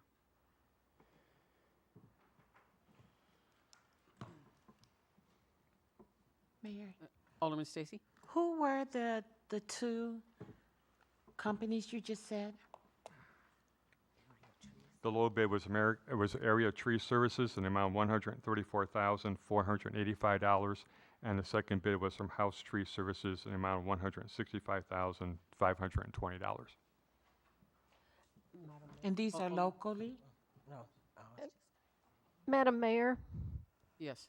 I think there is just a little typo or something, maybe. The bid tab from Fair Graham, and as I recall, it was Homer Tree Service out of Lockport, Illinois. I think we maybe just have a typo. If you look at the bid Oh, yeah, tab, you're right. Homer, It is Homer. Homer out of Lockport. And American Tree Service is out of German Valley. Thank you. Alderman Sellers, did you have a question? Yes, I was going to ask where. So you're saying it's not House Tree, it's Homer. Homer. Okay, it's Homer Tree. Right. Out of Lockport, Illinois, Correct. and the other one is out of Galena, Illinois. You said. No, it's out of German Valley. German Valley. Okay, and you said we have used any of these before, or no? Are they all new? I believe we have used Homer Tree Service. I'm not sure about Area Tree Service. Manager Boyer? Jump in on that. Area Tree Services, we've used them pretty extensively, and they're usually very competitive. Madam Mayor.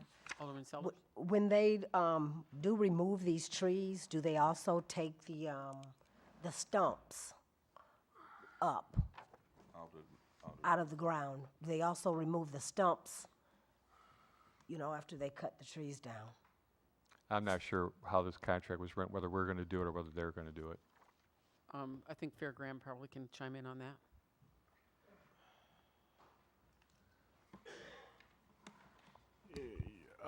This tree program for 23 was just like last year. It's flush cut with the ground, and then the city crews, to save money, they go around in the spring and grind as many stumps as we can get out annually.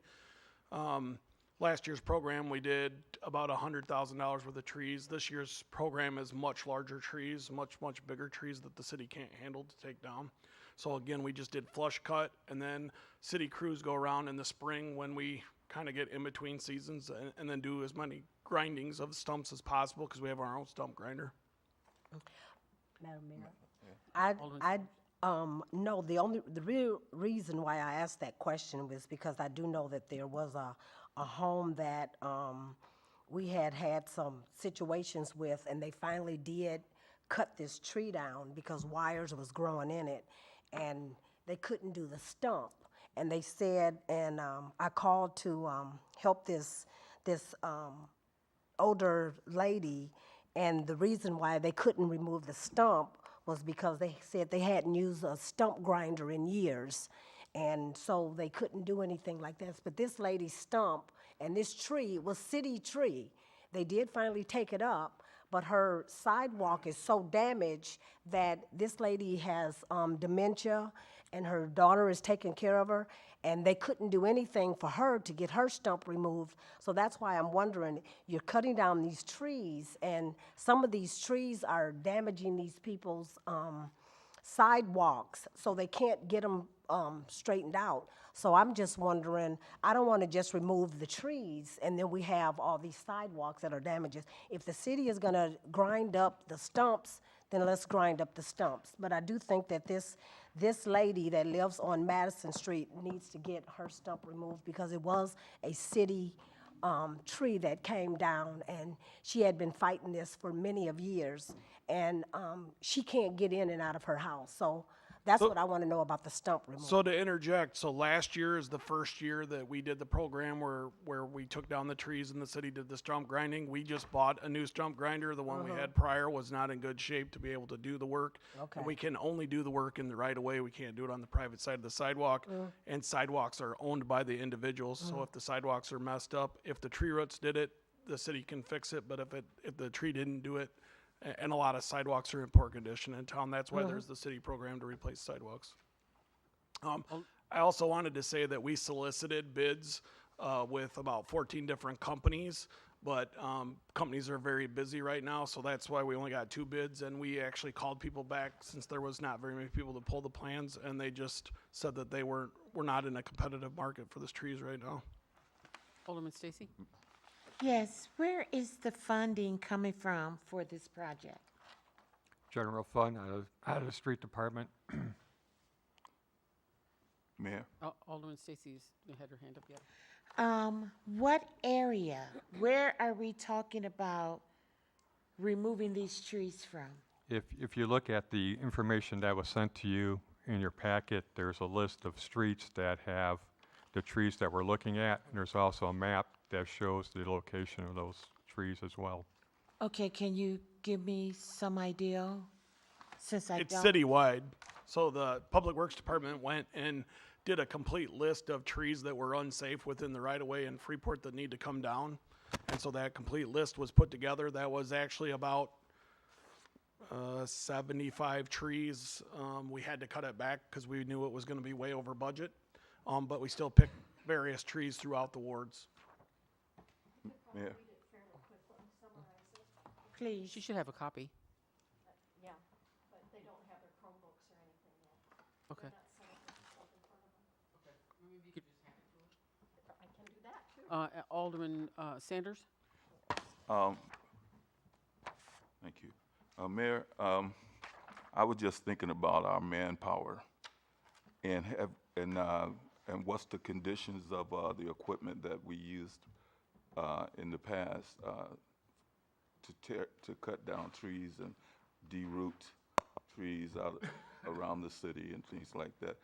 Manager Do Boyer, we you have could that probably answer that best. manpower anymore?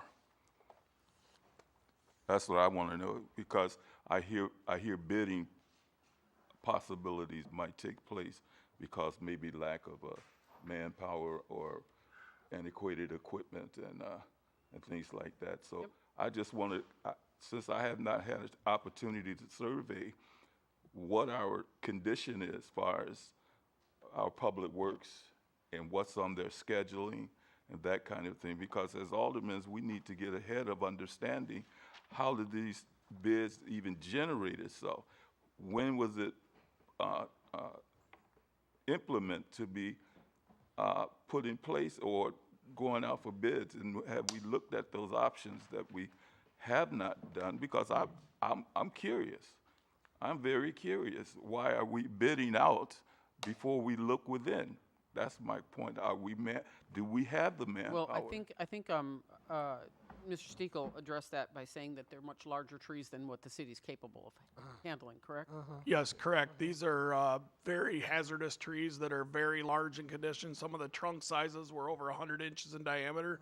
And we have newer equipment for tree removal, but these are massive liabilities to properties and or limited staff that we have to be able to take them down. So that's why we do the annual contract to take down the trees that the city crews cannot skillfully take down themselves. I believe we only have a 2-man tree crew at the current time. A 2-man? Manager Boyer, I think you had something you wanted to add to that? We are currently 1 person down in our forestry crew, but we also have a relatively new and capable boom truck. We have stump grinder and plenty of equipment to take trees down. However, there's a upward limit to what we can do, and also based upon the potential hazard of a specific tree, we sometimes opt to contract those trees out due to the fact that they're hazardous. So you, Mayor, Alderman Sanders? Director Boyer, when has the last time we really took surveys of everything in our garage or our shop to determine whether or not these equipments are adequate enough to go out and do the proper jobs? And I think we should be able to get another type of evaluation of all of this equipment that is not being used when you only have one person to operate something of that magnitude. You know, I feel that we can do much better than that if the equipment that we do have to utilize in the public community and things like that to get jobs done. I don't know, it could be cheaper to get someone or get anyone for a job evaluation and look and see who's available to take on these tasks. I believe that we should be able to get involved in that so we can do an appropriate study on what our equipment is like, what needs to be taken out, and what needs to be put in. Because when you start talking about hundreds of thousands of dollars just for one tree, I got a problem with that. That's not true. We're not spending hundreds of thousands for one tree. This is many, many trees. Yeah, oh, okay. Grouped together, okay. I'm like, because And plus, you have to remember that we have department heads for a reason, because they are skilled in their profession, where we are not. And we have to trust their ability to give us the best solution to any of our problems. So if we get in the weeds on everything, we'll be here till midnight every day of the week. If we're saving the community fundings, I think it is necessary that someone should be available to do surveys of everything. Yes, that's the job of our department heads. Okay. Absolutely. And Madam Mayor. Alderman Stacy? So I just want to make sure it is my understanding that the 48 addresses on this piece of paper will have trees coming down. No. No. We're gonna have to reduce that number because it's overbid. I thought he said 75 was overbid. No, we have approximately 75 to 80 trees that need to come down, but we only bidded 48 of them because that's all we thought we had money for. As it turns out, we don't have enough money to do 48, so that number is going to be reduced. Do you So that way know we stay within our budget. what it will be reduced to? No, I have no idea because we haven't awarded the contract and we haven't talked to the contractor about which trees we could remove at what cost. Madam Mayor. Alderman Sellers? Just to ask the question, I know you said last year's budget. So on last year's budget, it was $100,000. How many trees did you do then? About 50. 50? Yeah. Prices last year were cheaper, and just quick evaluations with the contractor. Fuel prices are up, and so is liability and insurance, and obviously wages as well. Madam Mayor. Alderman Clem? Alderman, if I could get a little history. Going back, the city of Freeport used to take down all its trees, you know, pretty much, unless we got one that was really out of hand, height-wise, size-wise, or anything else, you know, where it was quite a danger. We didn't have the capabilities to do it. The city has invested and does have some quality equipment to do that work.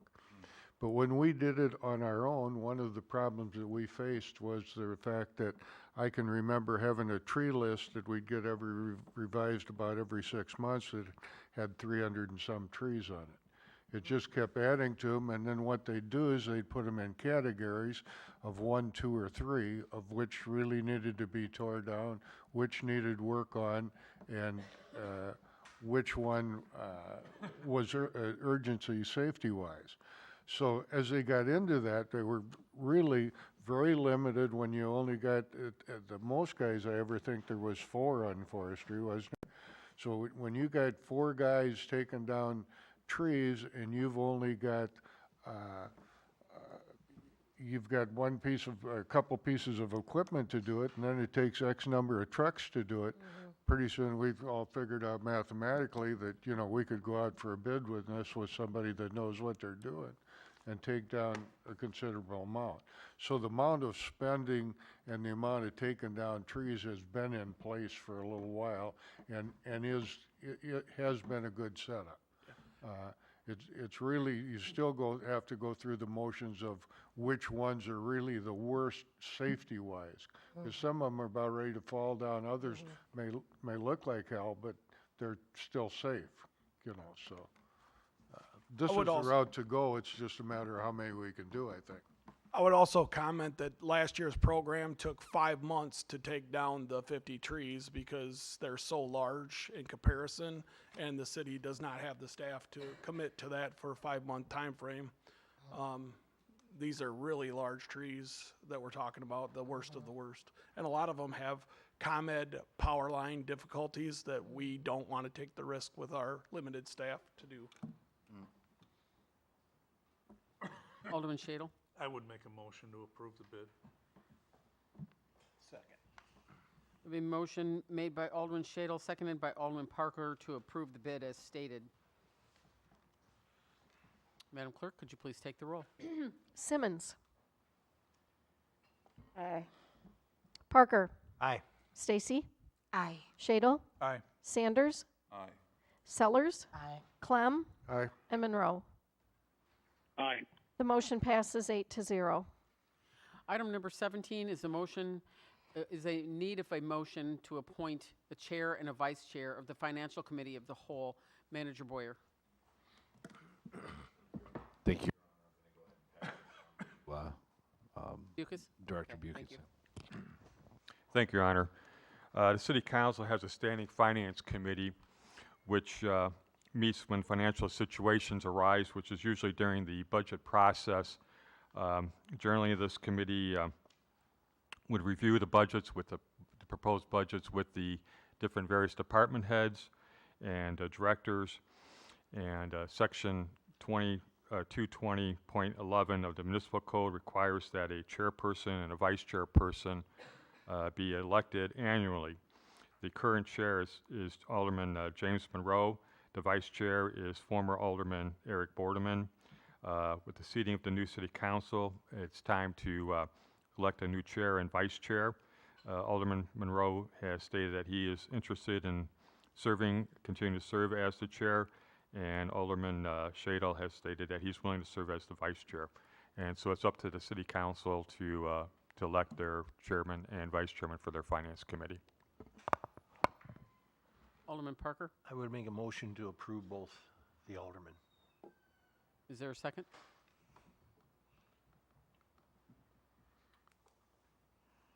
Don't let anything die for lack of second. Second it. We have a motion made by Alderman Parker, seconded by Alderman Clem to approve Monroe as chairman and Shadle as vice chairman for the Finance Committee of the Whole. Madam Clerk, could you please take the roll? Simmons. Can Alderman Stacy? Can I say something? If we pass Yeah. that? I'm sorry, it's moving so fast. Under what decisions was those two chosen? If you're asking me, I didn't choose anybody. It's up to the city council to choose who they want as their finance committee chairman and vice chairman. Attorney Zito. So based on the ordinance, it's you guys decide amongst yourself who the chairman will be and who the vice chairman will be. I think Manager Bucus or Deputy Manager Bucus is just informing you guys to let you know that Alderman Monroe is saying he would be interested in being the chairman. He's a current chairman. Likewise, Alderman Shadle is interested in being the vice chairman. But again, it's up to you guys to pick amongst yourselves who those people will be. And those chairman and vice chair is just like running a meeting. It's no different than the committee of the whole, and each one of you will take a turn on running those meetings. That chairman, that chairman and the vice chair don't have greater authority. It's just a structure in a meeting. Okay, I understand that. However, us being new and not being informed on the process or what it even consists of, I don't feel it's fair for us not to be considered, but we don't even have an understanding in detail what it involves to even know if we want to be considered. Did that make sense? Yeah. I guess it was more of a thought of experience on running a meeting. You know, and Alderman Monroe, this would be his second term of running the chairman position. Like I said, it doesn't give him greater authority. It just, he runs the discussion. Madam Mayor? Okay. Alderman Sanders? This is one of the things that we was concerned about. Could you speak into the microphone, sorry. please, sir? Thank you very much. Madam Mayor, this is one of the things that we was concerned about, decisions being made and appointed people being considered without the input of council, so we can get a large scope of why we're electing or allowing certain individuals just to move about within the council. And we have not, and we're sitting in this chamber not knowing this is catching us by surprise. We cannot allow that to continue because we know the past of our administration, and things were allowed to just get passed and pushed through and all of that other stuff. Well, we want a new day. We don't want somebody upserting us. I should say myself, but I'm talking collectively about what stands in front of us. And so my thing is, let's not do this again. Let's not make these kinds of bringing these kinds of things up in the council for where we're at right now. Where did that people were elected to go sit on in these types of meetings of the finance department? Where did this come from? We need to know who's the engine that's driving these types of things, and Okay, so he we can have to answer. stop it. I believe Attorney Zito can answer. So our code of ordinances provides for the fact that we have a finance committee of the whole, and they stand up and they're utilized during the budget process. Okay, when the city council determines its budgets, that's when the finance committee of the whole convenes. Okay, the ordinance then also provides that amongst yourselves, you guys get to pick who the finance chair is and who the vice chair is. As the mayor indicated, the chairman of the committee, basically then the role of that person is to run the meeting. So the way that the mayor is running this meeting right now by saying agenda item number 1 is this, okay, motion, second, whatever, discussion, vote. Agenda item number 2 is this, agenda item number 3 is this. That's what the finance chairperson would do. Again, now the committee of the whole, the members of the finance committee, that's all of you guys. It's the same as the city council, all right? It's just that in the particular topic is always going to be budget and finance related stuff when the finance committee of the whole meets there. But again, the information that Deputy Manager Bucas was giving about Alderman Monroe is interested in being the chairman. Alderman Shado was willing to be the vice chairman. Again, that's just expressing, hey, who's interested? But again, it's up to you guys if you want to say, hey, you know, I'm Alderman Stacy. I'm interested in being the chairperson. I'd like to throw my name in the hat. If there's a motion and a second for you to be the chairperson, then there's a vote, and if the majority says that Alderman Stacy is the chairperson, then she's the chairperson. Likewise, if there's a vote to say that Alderman Monroe is, you know, motion second for Alderman Monroe to be the chairperson, and a majority vote approves him being the chairperson, then he would be the chairperson. It's 100% up to you guys who the chair and the vice chair is. Okay. Alderman Stacy? I'm sorry. And these positions are chosen every 2 years? No, every year. Every year. Every year? Yep. And again, the chairperson of the meeting, the role is just to go through the agenda and kind of run the meeting and preside over the meeting, just as for you guys, when you guys get to regular committee of the whole meetings, that circles around every meeting. So each one of you guys will take a turn being the chairperson of the committee of the whole meeting, because the finance committee usually only meets during one period of time of the year, budget time. The chairperson and vice chairperson are only picked once a year. And they serve in that role approximately, what would you say, 5, 6, 7 meetings at the most? Maybe not even that many? That's correct. Usually we would have the meetings at 5:30, 5 or 5:30 before a city council meeting or before we had a committee of the whole meeting. And so we probably have 5 to 6 meetings as a finance committee. Alderman Clem? Just to give a little history, you know, what these guys said are pretty well in line.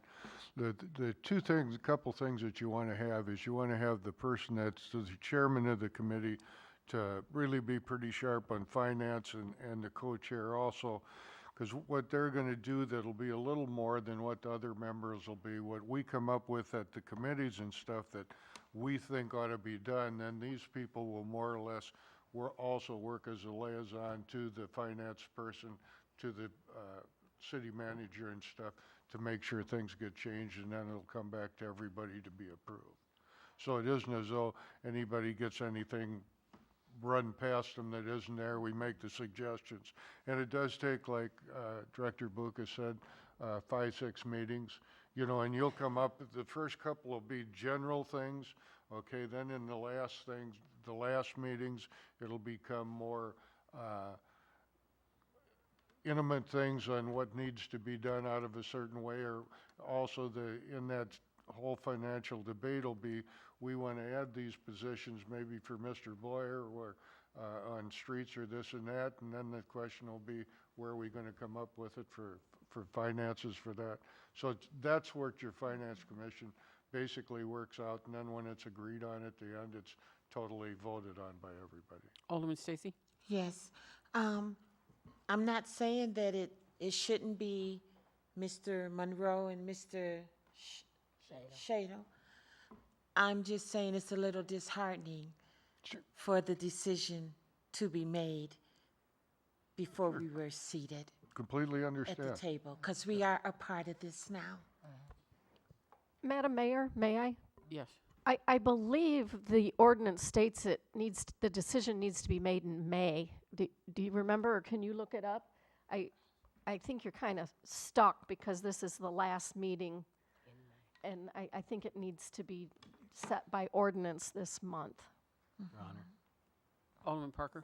Kind of my theory of recommending them is to give, I would not want to come on your first meeting and get stuck on a committee you have no experience on. This gives you all new members a year to see what they do, and it's only a 1-year term. So next year, you'll be able to see what they do and decide if you want it. That was the only theory. Mayor. Alderman Stacy? Madam Mayor. Yes, I understand that.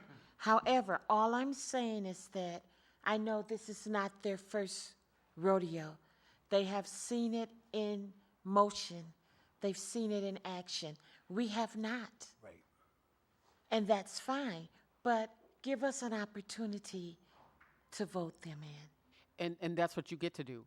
That's what the motion is on the floor, and so you have the opportunity of voting aye or nay. Yep.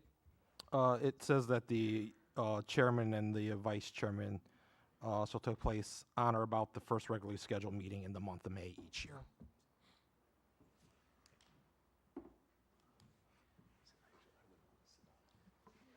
So, yes. So Alderman I Crum. guess what's everybody said, if somebody wants to jump up and do something, that's entirely up to them, correct? Yeah, that's. Well, yes, but the motion that's on the floor is, and that's where you have the opportunity to vote however you choose, but the motion on the floor is for Monroe and Shadle. So unless you have more discussion on that, Alderman Sanders? Yeah, I just want to say, from here on out, we should get the memo to stop this kind of process. Well, your selective in agenda has been posted since Friday. Oh, this segment of it. Alderman Shadle, did you want to chime in on that? Yes, this is not anything new. This is nothing that's pointed at anybody. This happens, it happened when I took this seat 2 years ago. There was people that were already on here that were in line, nominated to take this. I wanted no part of it because I didn't really know what was going on. I needed to get myself accustomed to what was the process. This is nothing that just happened just now. This is a common occurrence of every time that anybody is seated, that they're not maybe considered just in the fact that there's people with more experience to take the appointment, and in, again, years future, you can put your hat in once you are feeling that you know what's happening. Alderman Stacy had already said everything's going so fast. Yeah. That's why this is happening the way it's happening. Thank you. Madam Mayor. Alderman Simmons. So I guess my question is then, I hear your concerns. Is it that you are maybe potentially interested in taking on this role? Or is it that you are not clear as to what the role entails? I guess that's where I want clarification from you all so that I know where your concern is. Madam Mayor? Alderman Sanders. Yeah, I was just concerned about the process. How the process even got started. How was it even a decision was made to elect or suggest someone taking those seats without a member? Someone said there was a member, but no. Yeah, today I'm just being notified today about what was taking place. But I do yield in that concern because you brought up another concern. It could be that we might be some ambitious people wanting to learn the process of what the financial department chairperson's duties are. How does it work? What's the structure of it? These kinds of details, we have no clue or understanding that finance department, the chairperson that is being elected. And we don't even know who brought the suggestion up, who recommended it. That's the hardening part. Who's doing the recommendations? Who's doing these kinds of things without us being unaware of these things happening? We cannot afford to be doing stuff that people don't have no understanding of. We can't be in this what I want to say, this mist of atmosphere of anything. I don't want to say something derogatory toward the system or toward the process, but I do want to be able to respond for whatever comes up.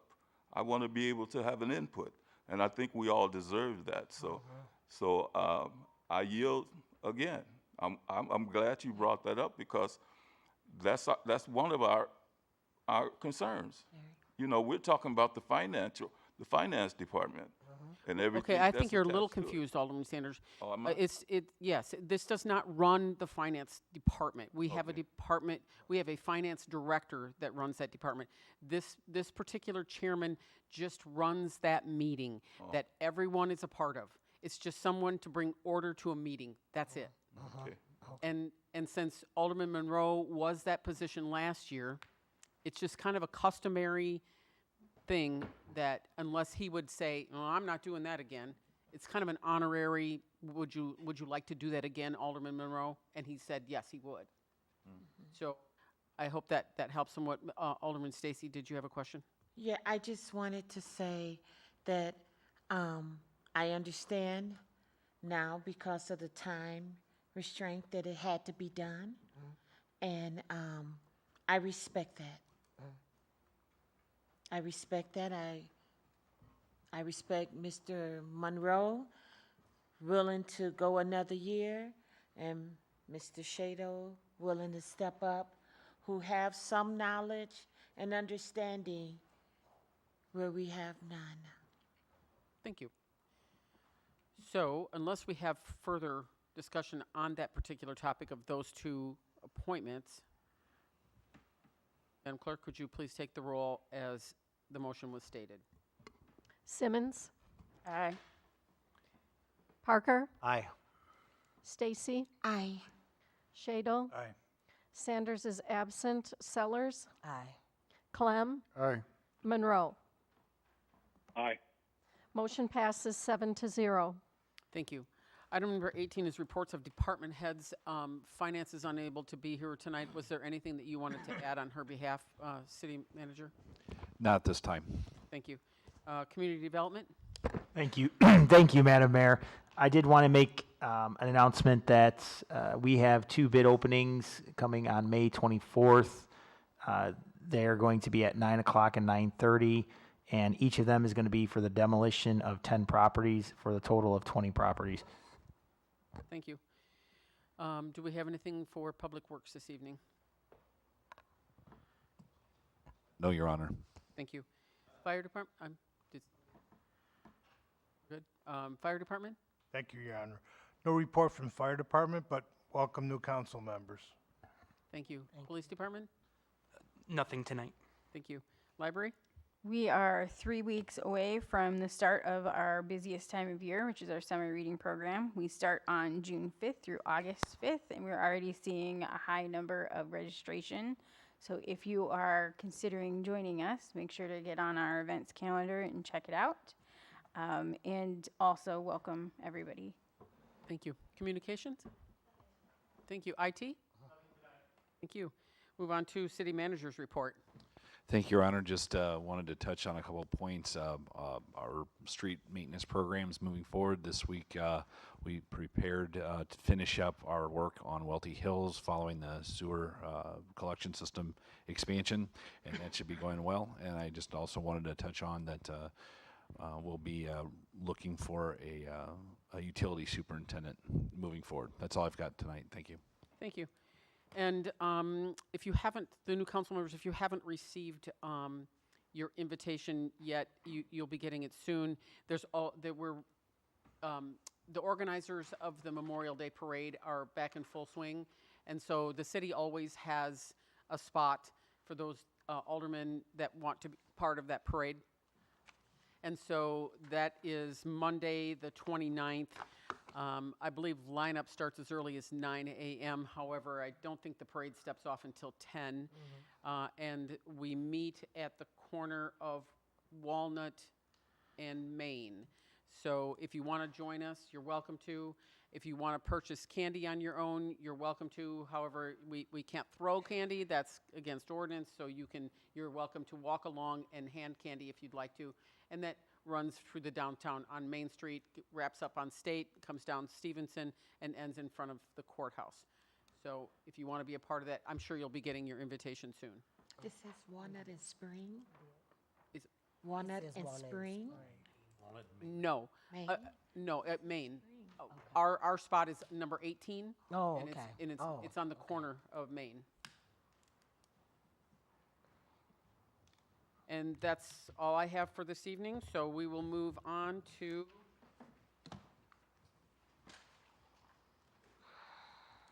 council new business announcements. Alderman Simmons, do you have any announcements? No. Thank you. Alderman Parker, any announcements? Nothing but welcome to all the new aldermen. It'll be interesting. Thank you. Thank you. And new announcements, Alderman Stacy?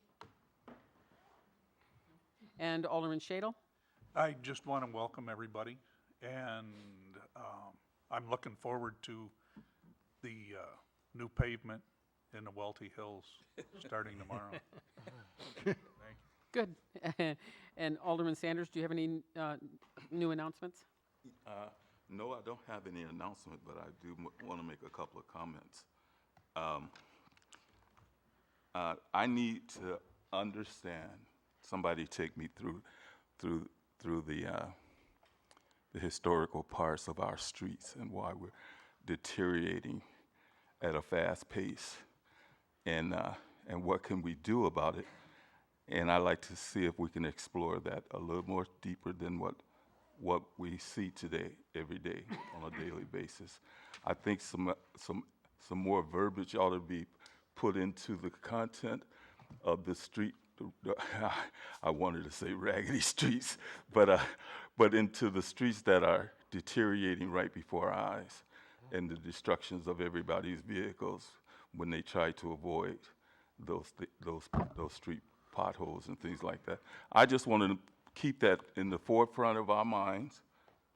You might hear me say that on a regular basis, on a weekly basis, or however we adjourn, and not adjourn, but come together, and I just want to keep that out there. It's like I understand why we're here and what our limitations are, but I just want to keep it as a fresh reminder that we got a priority, and we have to take that into strong consideration. That's all I wanted to lay out there. Thank you. Alderman Sellers? Yes, I would like to say that I'm excited about this new position, and I'm going to try to do my best to make the people that voted for all of us, we can get the answers to the questions that they have. But I also agree so much with Alderman Sanders. I want to keep at the top of our list, our main topic is our streets. We have so many people that complain about just our neighborhood streets. And then not only that, our dilapidated homes, and I know we have some coming down, but we also have to start, not landlords, but slumlords. Those would be my top things that I will talk about, that we have to start getting together and finding out where we're going to get this money at to put our streets back in order and get our slumlords to be landlords, and that's my top topics. But I'm excited, and I know God has me here for a reason, and I'm going to try to do my best. So. And just to help you with that process, for both of your comments, those are great moments for you to be able to have personal one-on-one discussions with the city manager to let him know what your priorities are, because they're ours as well. Yeah. We will move on to Alderman Clem. Thank you. Last Thursday night, I was asked to attend the Northern Illinois Mayor's meeting that Jody attends on occasion, and Brad Cole, the director of IML, was there to speak and gave a lot of interesting information on upcoming stuff. And one of the things was, at the fall event that we always have in Chicago, there will no longer be a new aldermanic schooling for them. It's going to go online. There's going to be 30 sessions available online that any of us can take as new aldermen to learn things, and also that when it comes time to take your Open Meetings Act questions test, that can be done through the IML also. But it was very interesting, and Mike Dunn, the planner from Northern Illinois in Rockford, was really interesting to listen to. They had a great session on electric vehicles and how they're going to affect our future and how they're going to affect a whole bunch of real estate and gas stations and all that kind of stuff. But it was really very interesting how much is going to be involved. But thank you for the opportunity to serve again. I look forward to it. And just to follow up with that, Alderman Clem, I will reach out to the director, Brad Cole, and ask him for those links. And then when I find those out, then I'll make those available to the new alderman, and you can choose to be a part of those if you'd like. Alderman Monroe.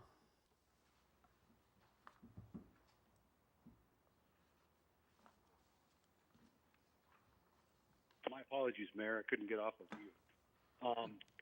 So no comments tonight, just other than welcome. I look forward to working with all the new alderpersons. And, I think we've got some great ideas, and I think it'll be awesome to have different viewpoints and to, find a common ground and to be able to work forward. Because I heard streets, I heard slumlords, I heard all the things that we've been dealing with for the last many years, about 2 years for me.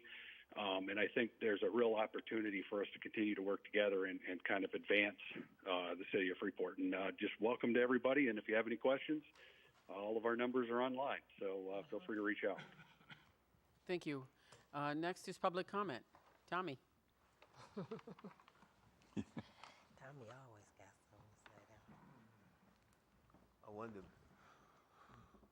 good job with Alderman on where they came. And Jody Milton, we want to know, you know about my birthday come June. Yeah, it's June 2nd. I know your birthday's June 2nd. I can't tell you happy birthday yet, Tommy. And Randy, that's what you do a good job. And Join Dickerman. Yes. You got to update about the IB. They're working on it, Tommy. And they're gonna tear that one house down by the. I actually just spoke with the contractor who bought it, so he's working hard not to actually have it demolished. But I talked with Ben, our inspector, today about that house, and he said that it's just got bought by a contractor. Oh, he did? Yes. Wow. Yes. It did. So they're gonna tear it down, Bob? I have 20 houses coming down, and that one, if he can't fix it, will eventually come down. He probably won't fix it because he don't have the money. Are there any other public comments? And just so the new aldermen are aware, there's normally not dialogue, but we just give special consideration.